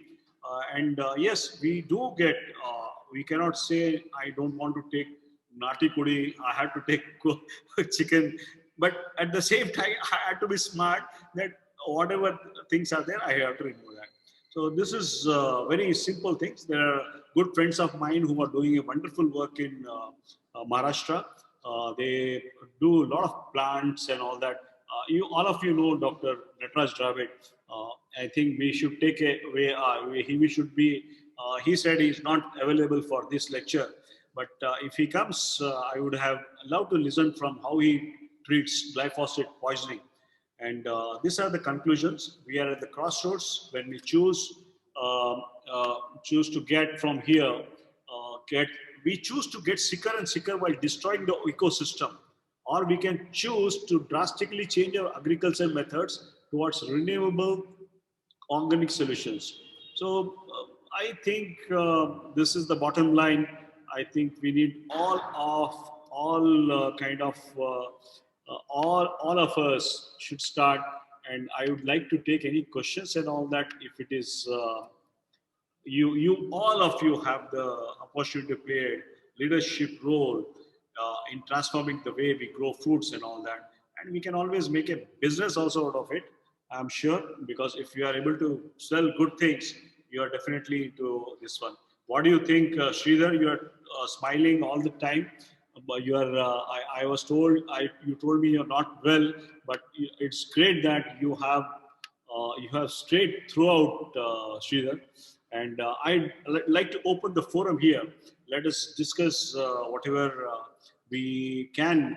You can always unmute yourself. I'll just see that if you can do that, or you can in chat, you can raise the hand and all that. Yeah, you can unmute yourself, and you have any things you can always do. Yeah, please. You need to introduce yourself. Okay, Dr. Srinivas. Yeah, please come, so that people will see actually. Here, Mr. Srinivas is going to talk. Yeah, welcome, Srinivas ji. Yeah. Srinivas Kumar Errapothu is my name. It so happened that SKY shortly, I can also be called Sky. Oh. And I am the founder of about half a dozen organizations, founder of Sky Transformations, working on the transformation of the individual, family, organization, and the society. I'm also the founder of Sky Global Step, which is about total education transformations. I have a model called Sky Global School, wherein we consider the world only as the authentic school of learning, in which all the 800 crore population are regular learners until you reach the minimum graduation of self-realization. So like that, there are a couple of organizations. I'm also the co-founder for Global Changeological Society and Movement, which I think will take off in a grand way all over the world. The simple point that I want to say on this lovely occasion with the beautiful presentations from Dr. Praveen is that specializations have had their benefit and the bane. People have taken up too much into specializations, some into physics, some into bio, some into specific areas of medicine, and so on and so forth. And because of this specializations, the holistic understanding of things have got by and large lost, terribly lost. So therefore, it is high time now that hereafter besides our respective special discussions, it is wonderful time hereafter that all people from various domains of specializations are collected together and we see things from multiple perspectives hereafter. And I very strongly recommend the whole world this kind of a culture. And I am ready to give all the cooperation in this regard. And normally I usually have a very pessimistic look at the doctors and, you know, the corporatization of medical faculties. And you know the global cartels on the other side, how they perform. So I was always wondering how do we get closer to solutions. But today the greatest take home is I see some lovely doctors who are really putting their heads into problem solving, and that gives me a lot of cheer. And the 30-40 years of a lot of holistic thinking that I was undergoing, in which I could not get the right expressions. Suddenly, I think it looks like Hyderabad city is giving me several answers to a good number of my thinkings. Sky is the limit. Sky should not be the limit. Sky should not be the limit. You're the limit. Thank you. Thank you, one and all. Let's all get connected and let's see, right in this lifetime of ours, we are going to be the powerful medium for positive change to happen. And let us not bow down to the sectarian approaches of life anywhere in the world. We are not going to literally fight it out. We are going to literally understand and start attempting to transform. And let's all take that vow right this moment and let's stand for that, especially for ourselves, to have a glorious and a happy life. And much more than that, for the next generation, the children whom we gave birth and their children, the grandchildren and so on. Thank you, one and all. Thank you. Thank you, Mr. Sky, and we will definitely keep in touch with you. And here I'm seeing Captain Arun Ekbode. Arunji, you have anything to ask or something like that? You have unmuted yourself. Yeah, Arun, please go ahead. Thank you, Dr. Saxena. Am I audible? Yes, you're audible. Thank you. I really miss this particular thing early in the morning because I had a call from one of my very close friends who had come to the city after so many years, and he was to visit me. I simply couldn't avoid it. I should say him. I'm sorry I'm not there with you, but believe me, all my attention is with you. That is why I have made this particular appearance in front of you, just to mark my attendance first. And then probably I'll nurture whatever you have discussed and decided. Thank you. Yeah, thanks Arun for attending. I must tell Captain Arun Ekbode was always there, and we ventured we went to some colleges, Lord's College. We went to there is one more. We spoke about some of the things like Cellphone and all that to them. Ravi Pekle wants to talk something. Please, Ravi, go ahead. Yeah, Praveen, Yeah. you were talking of lights and bulbs. So, which bulb do you suggest for the home or the clinics? Which lights? No, the thing is, what I'm talking about, this incandescent, this why LED bulbs and all that are a slightly issue. If you can just deep dive into that, because the kind of dirty electricity which produces quite high. I would definitely like to switch off to yellow bulbs. Yellow bulbs are more easier. And no bulbs after 10 o'clock, man. 10 p.m. after that, you should not use any bulbs. You have to totally go dark. And if you don't follow that pattern of sleep wakefulness and you start using that, this, your thing is gone. Yeah, Ravi. All right. Yellow bulb, that is right. Thank you. Right. Yes, Gurdal ji, Thank you. we want to hear from Malaysia. I'm happy that I came down to join from the start of the meeting. And what Dr. Sarah has said, actually some kind of a revolution has already started worldwide. People are now moving towards integrated medicine with respect to all the practice and knowledge that we have. In fact, sometimes we can say too that the development in the Western world in terms of medicine has been a bit too fast and money-minded. And that is why we don't see results. And we see more pain and suffering, diseases, sicknesses like this, glyphosate and paraquats, all these weed killers. A lot of things are happening. Even the electromagnetic radiation, using microwave signals, and the Wi-Fi going up to 5G. So there definitely something is going wrong. Something is definitely going wrong, and we can notice also that with the climate change, temperatures going up, the vibrations of the world and the earth are also changing. It seems the original vibration rate of the earth was 7.83 megahertz, but now it is vibrating at a speed at a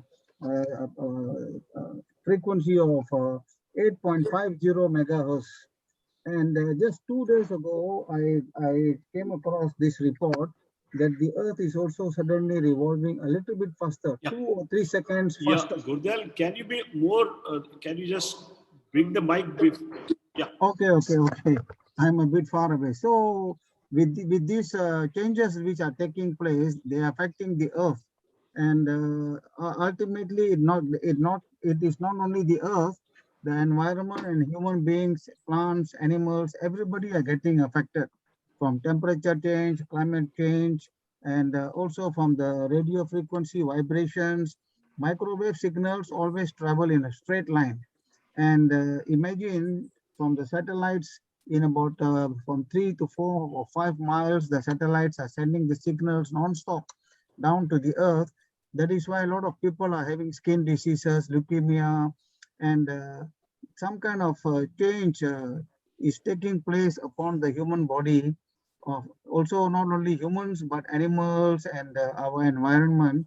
And that is why lots of sicknesses and diseases are also coming in. But somehow or other, I am a little bit not very happy with the big pharma and drug companies, where they have not been very moral enough, ethical enough to do their job well, to help mankind. It is all profit making mostly, but it's very difficult to come by meeting doctors like yourself, Dr. Sarah, and many others who talk about integrated medicine and so forth. So I think it is just a matter of time. Slowly people will move away and find their own doctors who can heal them and treat them. What is more important is they want to get well properly, not become worse. So there are a lot of changes taking place, definitely. And radio magnetic electronic waves are also giving a lot of problems. We are thinking we are saving electricity using LED lights, but actually the original bulb was the best. The original bulb was the best, the yellow bulb, but people are not educated enough, and they are just moving with the flow, and ultimately they have to wake up. And I think the awakening has started. Thank you. Yeah, thanks, Gurdal. I think you always have you are a lateral thinker, and you had always out-of-box solutions for good, complex things. And I love the way you give that simple answers for a very complex question. And that's how we got together and all that. And a thing is, someone was, there is one more deputy director from NA retired. This guy was, who couldn't come, sir. He was about to give a talk and all that. He told me he will give online talk and all that. Dr. Rupa Shah, are you online? Dr. Rupa Shah? Excuse me, Dr. Praveen, can I just add one line? Please, please. Yeah, about the incandescent light bulb, Hello. LED bulb. This is Dr. Padma here from Bangalore. Yeah, Dr. Padma, welcome. Dr. Padma from Bangalore. I must acknowledge you. And you came in the last, I called you the last minute. And no Dr. problem. Padma, it was always a great kind of synergy. Now, I just wanted to add one line about can you put your video? Yeah, please.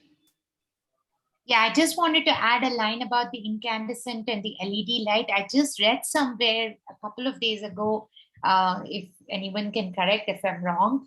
But the thing is that in the visible spectra, the infrared is the one which the infrared light, it seems, can penetrate through the skin and cause the production of melatonin inside the cell, intracellularly. And during the daytime also, the infrared causes the production of intracellular melatonin, which acts as an antioxidant.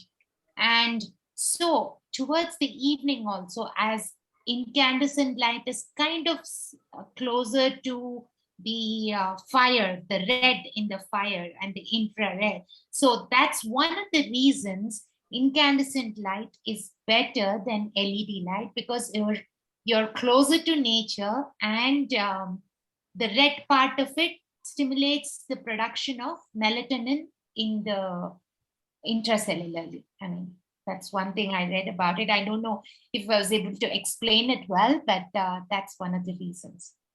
I think you're right on the dot. Actually, this is how we have to work with each other, and your experience and our experience counts in a big way. And infrared, I'm a fan of that infrared therapy. We do that kind of far infrared sauna, and I picked up, it's not just far infrared sauna, you need to have that near infrared also. And I see one more, I need to acknowledge Atul Shah and Rupa Shah. Dr. Padma, thanks. Anything else is there you can add? I sent this one to Ravi in New York, and he was, I think the timing was a bit erratic and all that. And next time we'll gel, certainly. Dr. Atul Shah is from Mumbai. Dr. Atul and Rupa both are doing a fabulous work. Can I ask one question? Please, please. Yes, as you are saying that about the pesticides, how can we advise patients to clean their fruits, vegetables, whatever raw they eat? Is it possible with salt water or something like that? I can always, I try to work on one thing called hydrogen peroxide, or there is a thing called ozone now that on the TV, you get Hema Malini, she will tell about ozone, how to use that. But I can always use hydrogen peroxide, doctor. Use 2 spoons of hydrogen peroxide and use it for cleaning the vegetables. Do you think I could add something to that? Yeah, please. Yes, please. Okay, I personally use vinegar. I acknowledge Manik Mirsindani, sir, and it was great for you to hang over all the time. And please, sir. Nice, okay. I have used vinegar and hydrogen peroxide to wash vegetables and fruit earlier to using for a great many years. Okay, it helps to take out the pesticide on the surface. Just to wash, or we have to dip? Proportions I generally use for every liter of water. I use a tablespoon of hydrogen peroxide and a tablespoon of household vinegar as well.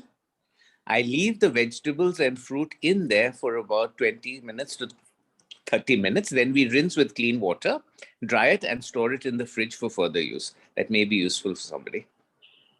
Thank you, sir. Okay, Praveen, I would like to add something. Yeah, please, Ravi. See, what I do, I take a bowl of water, large bowl, I put potassium permanganate crystals in that. 4 to 5 crystals. The color of water changes, and then we add the cut vegetables and fruits in that for 20 minutes.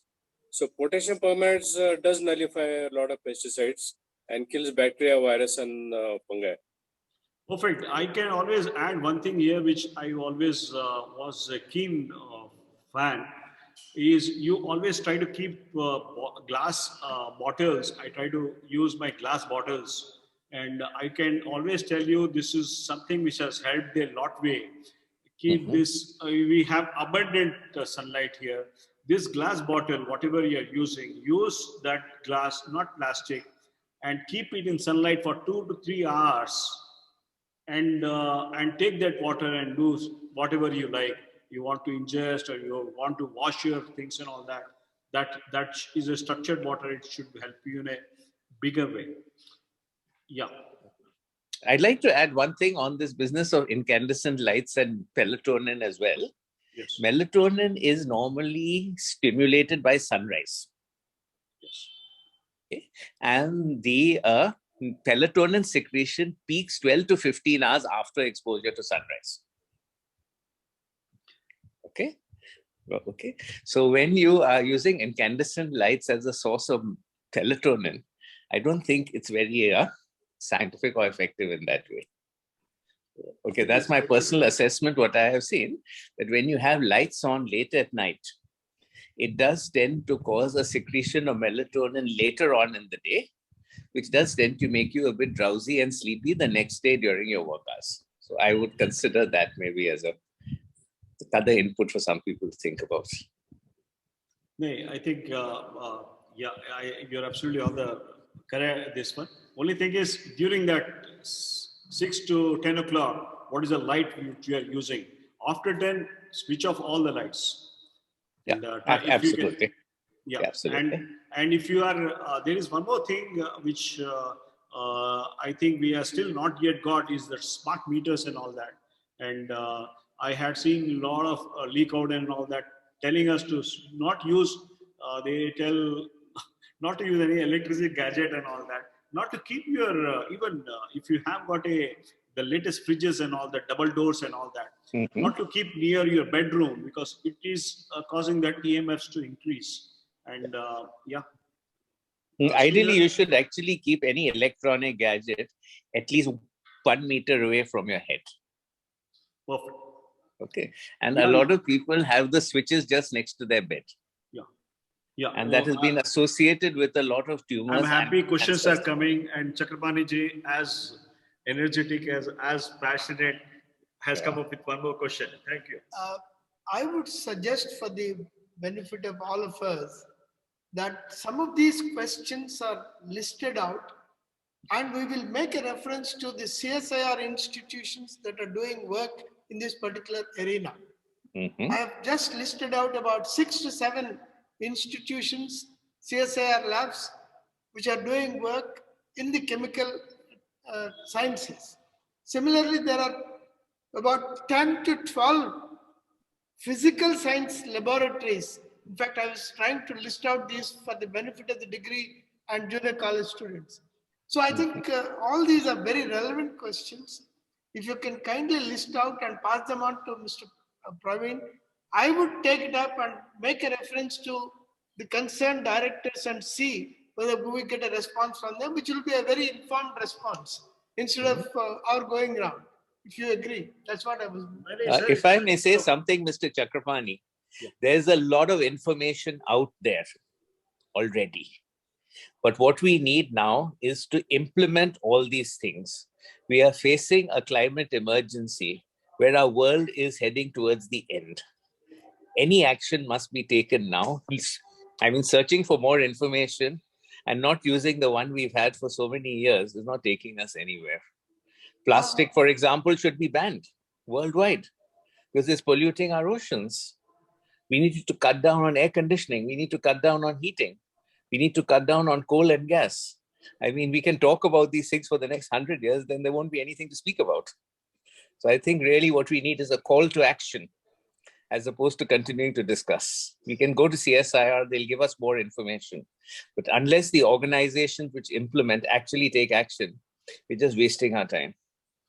Yeah, I agree with you. But the only point is, in a government setup, if there is an affirmation of some of these things, if there is already affirmation, I'm glad we'll take it on board.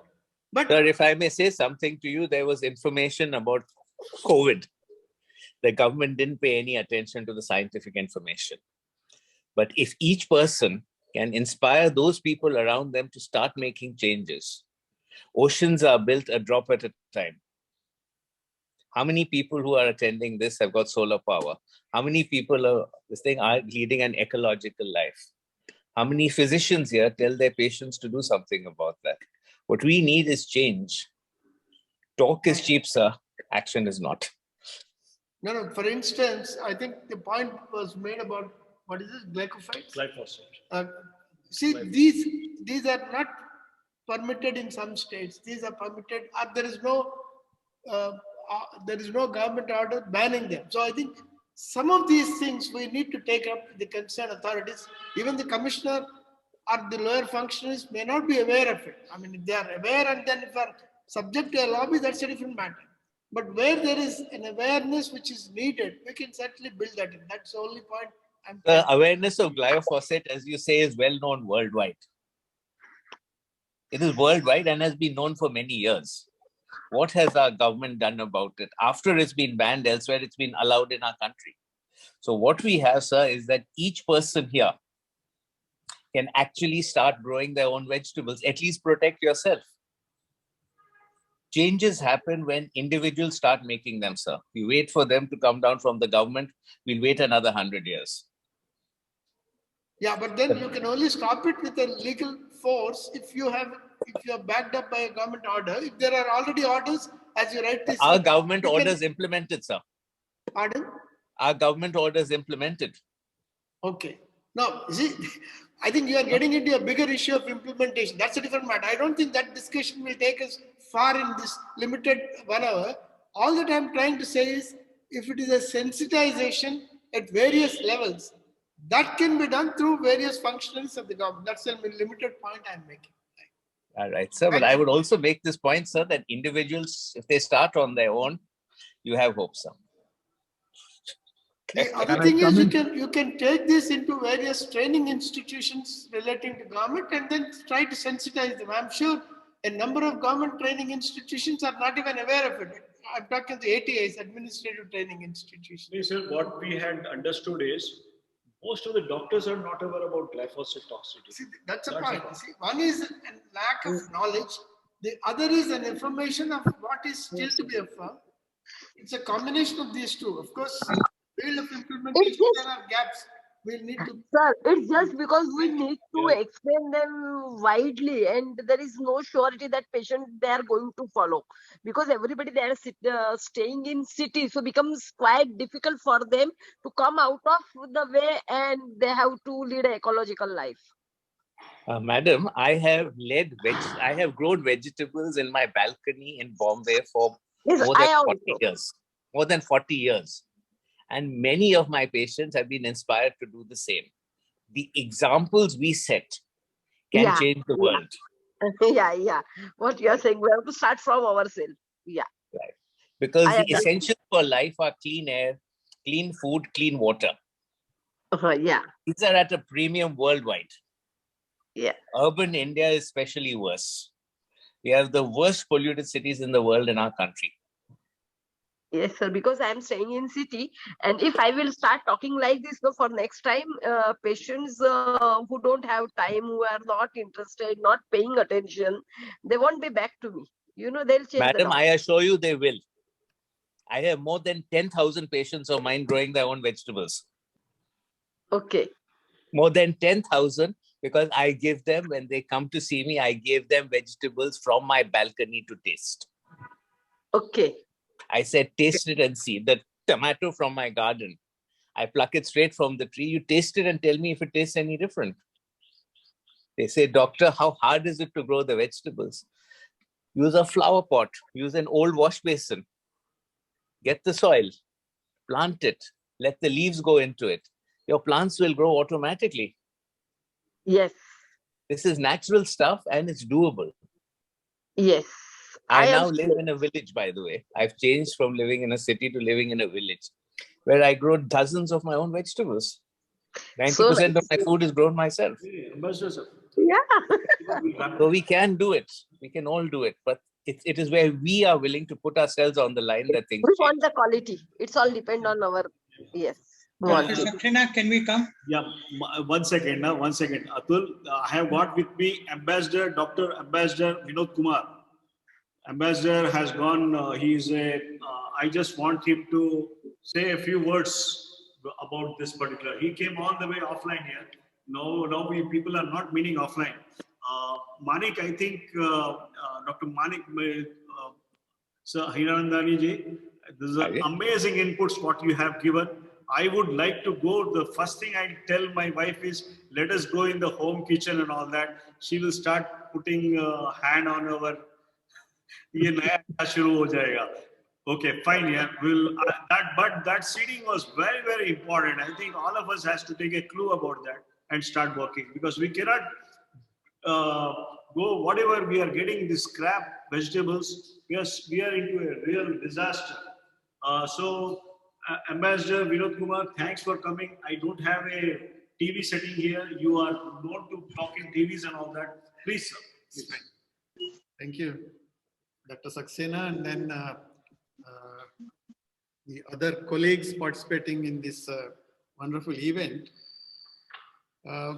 You're all aware, of course, I need not stress more about these, whatever the changes taking place, particularly in the science, so-called science. Sometimes one wonders what to take, what not to take. We need minimum few things to survive: air, water, some food. These things are there. Are we getting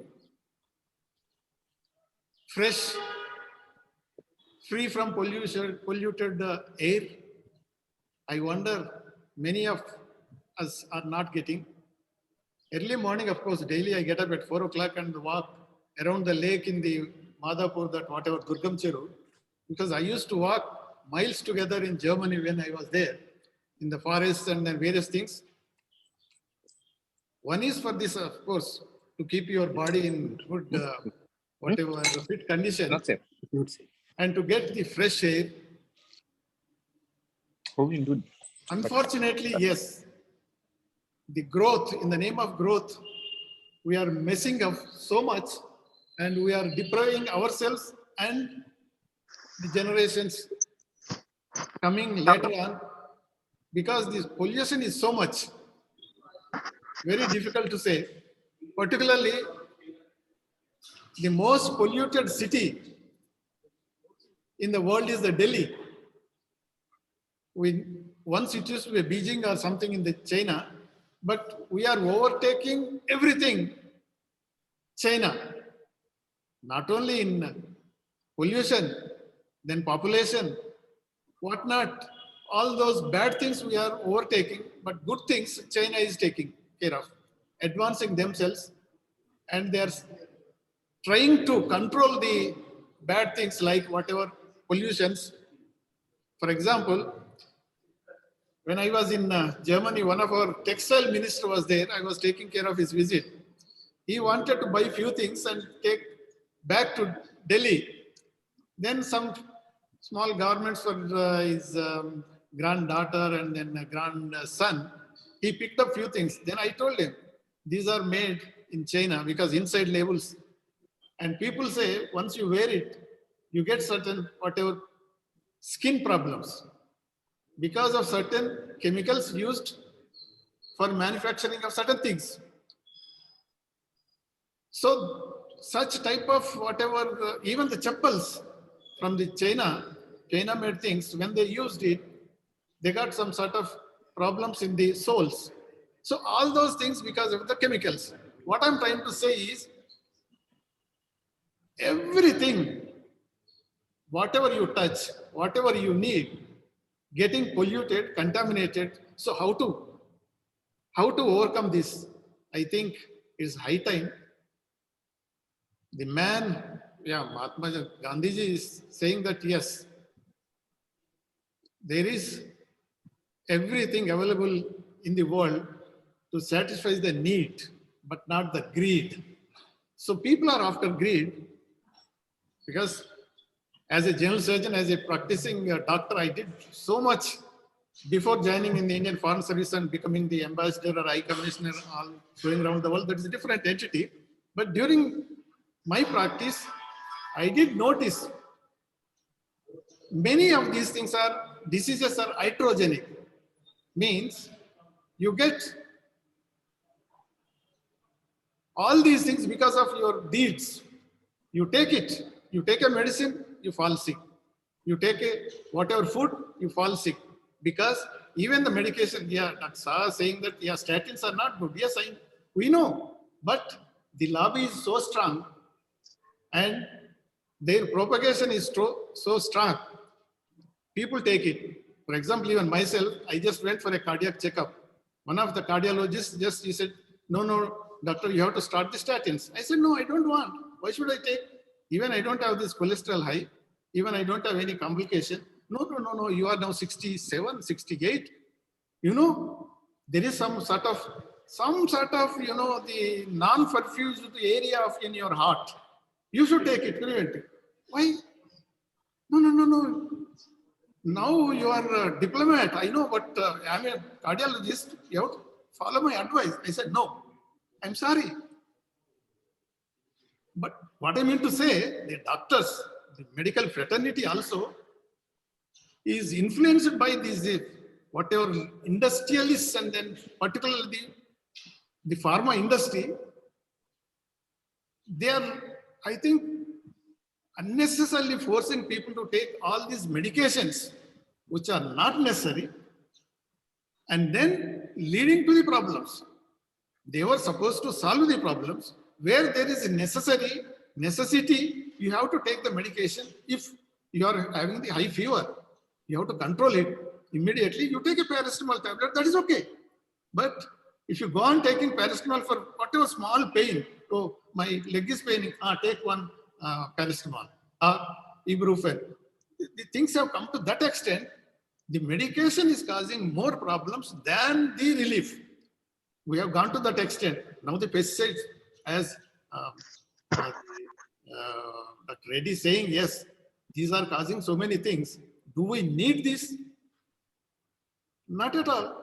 But the Monsanto or the whatever the multinational companies are so strong, they advise all these things, and then the genetically modified whatever the seeds. Previously, few years back, yeah, I come from a village and farmers, we used to store whatever the seeds for the next crop, but now they are not available. And then whatever available is not giving the strength or the, giving health, but it's damaging.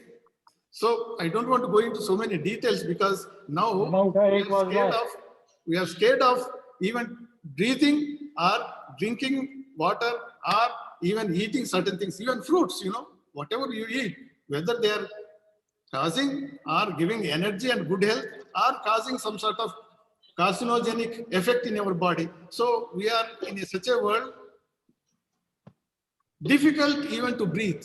Such thing has come because of our own whatever activity. It is not that something is coming from above. No, something is caused by our own people. We hope that Saxena, like whatever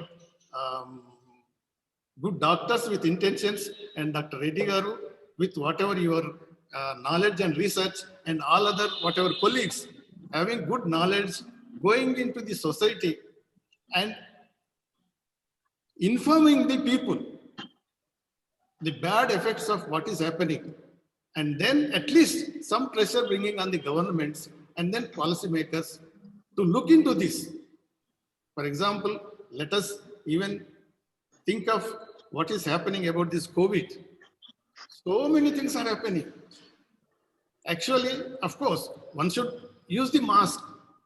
Mask protects, prevents, but the vaccination policies, certain whatever medications, during that COVID, so many people asking, write this medicine, write that medicine, take that medicine. I was treating so many patients. I'm still practicing. Free service I'm giving, day and night I give it.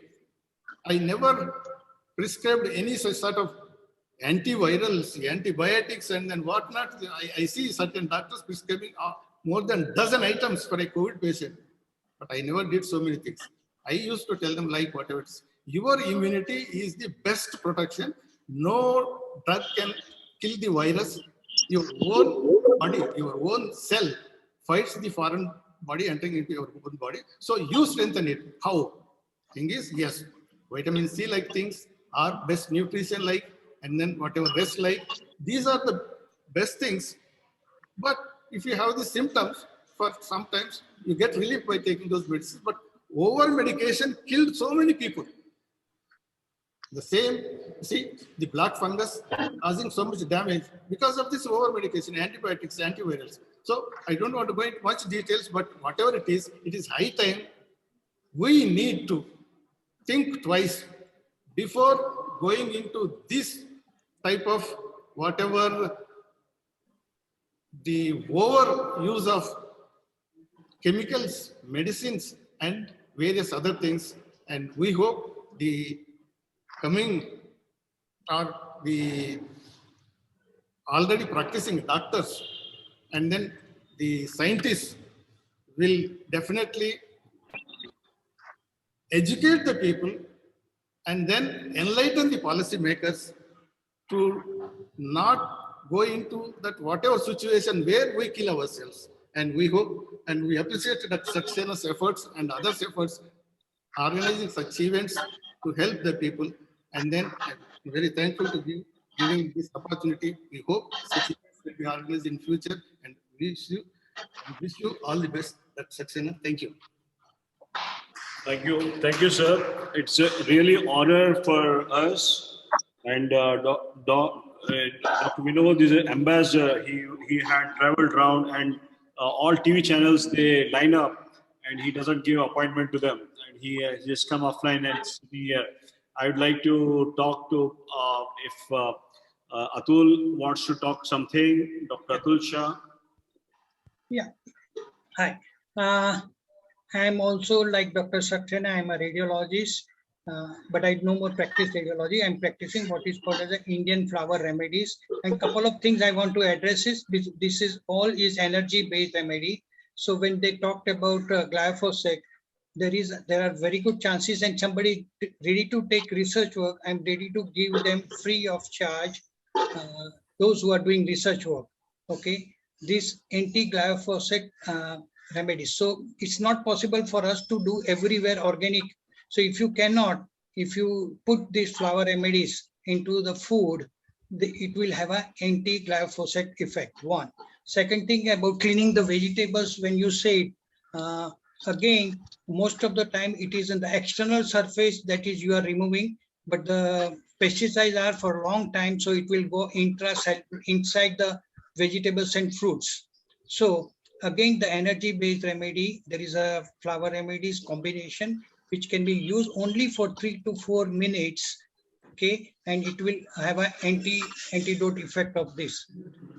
I am ready again. Anybody is ready to research work? I'm ready to send you the flower remedies. Okay. So it was great, Ravi, Atul. Always to be associated with you. It's a great thing. I would have all asked you people to come for a lunch, and I promised something like food for thought. But the people who came here, we have to. I just tell you, Dr. Saxena, that I'll be in Hyderabad day after tomorrow. In case anybody is interested, we can interact it, and I will bring the certain things which, if they are interested, I will give it to them. Perfect. Sounds very great. We have to start researching the effects on normal healthy people or for diseases. Yeah, Dr. Chaya, what was your question? Can you repeat? Yeah, Atul sir wants to try out his flower medicine. So that we need to try on diseased person or a normal person? Whatever you want. Okay, and here we have one more guest here. He came offline all the way, heading the Department of Ophthalmology. He is none other my cousin. He is Dr. Pankaj Saxena. Pankaj, would you like to talk to any kind of your comments and all that? Chakrabarti, we were all together, grew together, right from childhood. MBBS we did together. After that, he moved into Ophthalmology, I moved into radiology. I always get enthused with the enthusiasm of Dr. Praveen. It's a great efforts from him to bring all the faculties together. Of course, all the doctors in their faculties are masters, and to bring them together under one roof, and especially the different the specialties like homeopathy and everything into one thing is a great thing, which is in the interest of the patients he is doing. And I really appreciate that, and I congratulate him and all of you from my side also. And it's a achievement for him to treat all chronic diseases, cancers, everything with all at a very basic cost, and cutting down the super specialty treatment. And I really appreciate the efforts of him. Thank you so much. Thank you. Thank you, Pankaj, for coming all the way and spending some time with us. It was a great kind of thing. Dr. Deva, he has come all the way. Please, 1 second. Just you have to show the face, Gala. Whenever you get married, मुँह दिखाई होती है, रसम होता है. There is a in our thing, मुँह दिखाई रसम बोलते हैं. So you have to pay something. Dr. Deva is a naturopath, very budding guy. He is not that senior. I'm not that senior. Good afternoon, all. I'm Dr. Devaya from Bunela. I'm a naturopath. I'm working as a medical officer to Telangana government on contract basis. So I practice only naturopathy.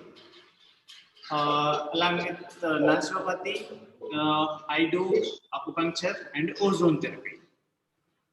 This much only I know. I don't know. You have any questions? Sir? Questions to your esteemed guests? You have any questions? Sir, I am very much strict to my naturopathy system, sir. I advise only naturopathy. Means we depend on only diet. Coming here, reading so many books, so many things, I have very big confusion what to suggest as a naturopath. Sir, if you see it, vegetables are fully loaded with pesticides. Sir, if I suggest fruits, they are fully loaded with chemicals. I think only one fruit is safe so far is custard apple. No, that's also very allergic. Allergic? Yeah, allergic. I must acknowledge Dr. Vibhas, who has come. He is a principal, Naturopathy College. Vibhas, you have something to say here? Sir, please. So it is the high time. All the we should work together. And yes, sir. All the so it's very high time. I thank you, sir, very much for bringing all these different fields together and talking about very good cause. Thank you, very, let's hope to work together. That's the kind of coming together is a success, and walking. Yeah. This is also an indication that from today after this program, we are going to get into very low food or low food hereafter. Not like that. Vibhas is trying to show some plants and all that. Vibhas, can you elaborate what you're talking?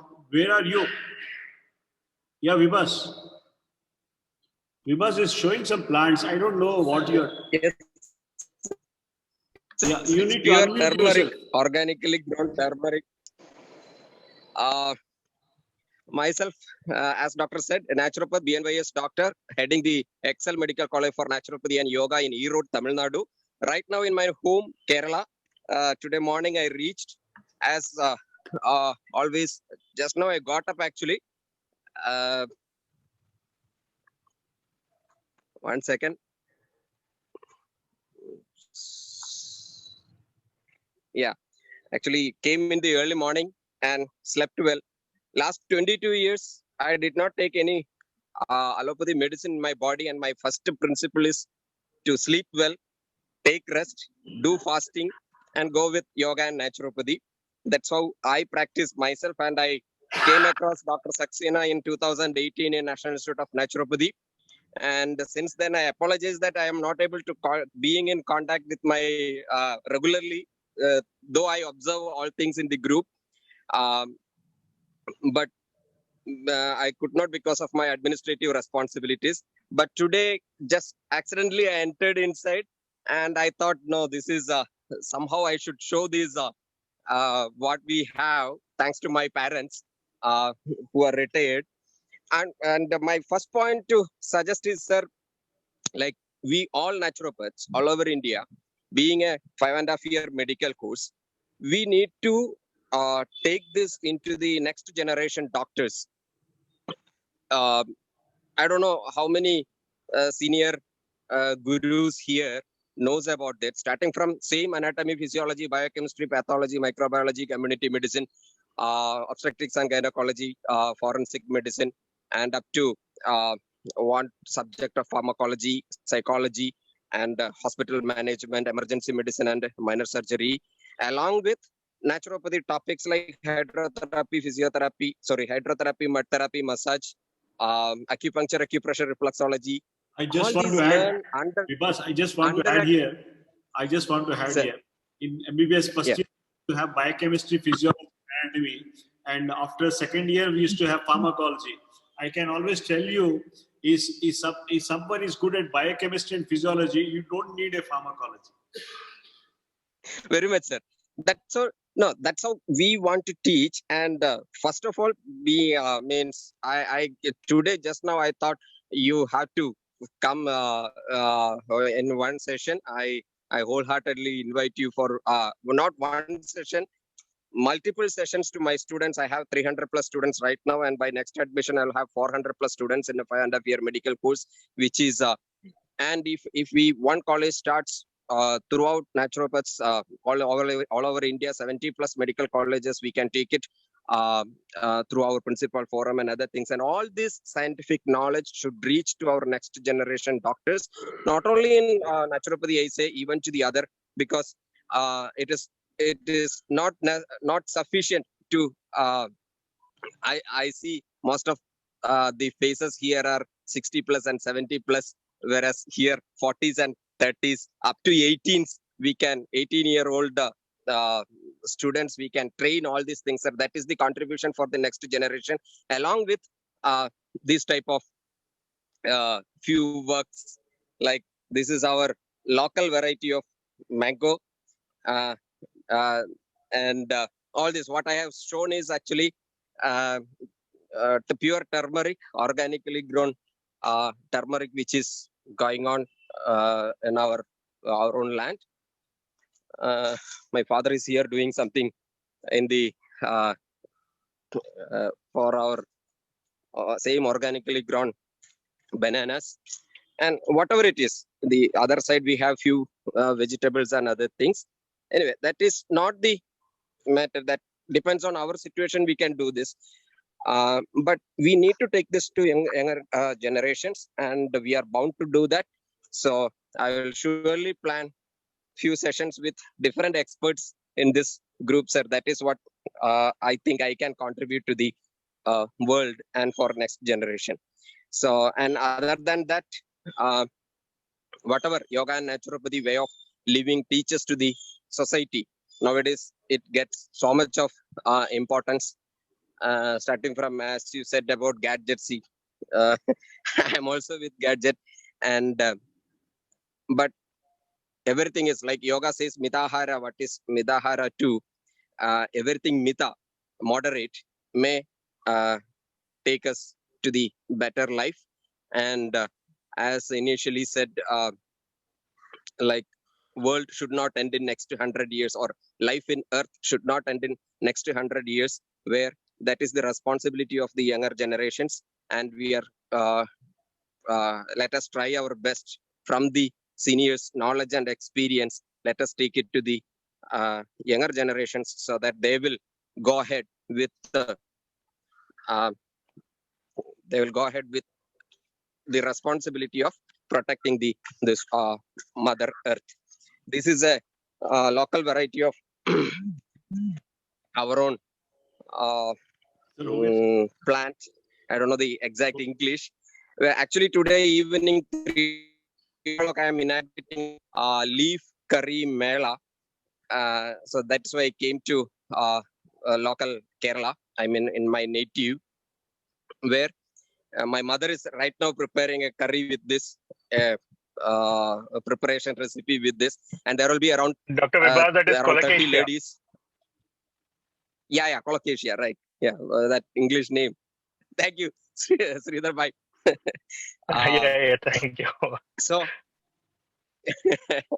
so like this, we have so much of responsibility, and we are ready to do that. And I think, Sridhar bhai, we need to take Dr. Saxena and team's experience to all naturopathy colleges and all naturopathy doctors. We are bound to do that. Yeah, I will start initiate from myself. Already we are working with Dr. Pradeep M.K. Nair and other team of younger generation of scientific minds in naturopathy community, and surely we will go to the next level. Thank you so much, sir, for this opportunity. Wonderful to have you, Vibhas. It was such an enlightening thing for all of us.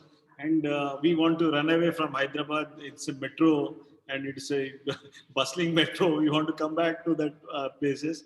But I must thank each and everyone to get involved. It was great for all of you to get, and almost the people who came here also. Of the moment they Praveen sir, I just like to add to this thing, to Dr. What Vibhas has said just now.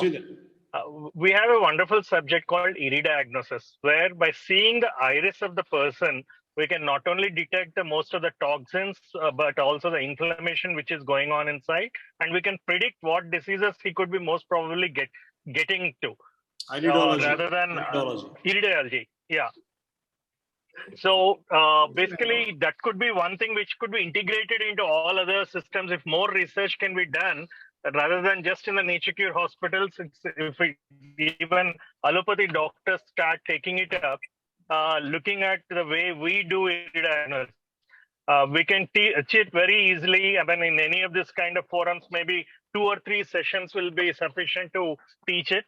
And anyone can take it up. So that way we can start recording many of this, what we talk about in integrative medicine, about toxin metal deposits or, autoimmune disorders being raised because of various influences of poisons or heavy metals and other things. That can be, in allopathy, I'm sure there is no way we can record them except the blood parameters.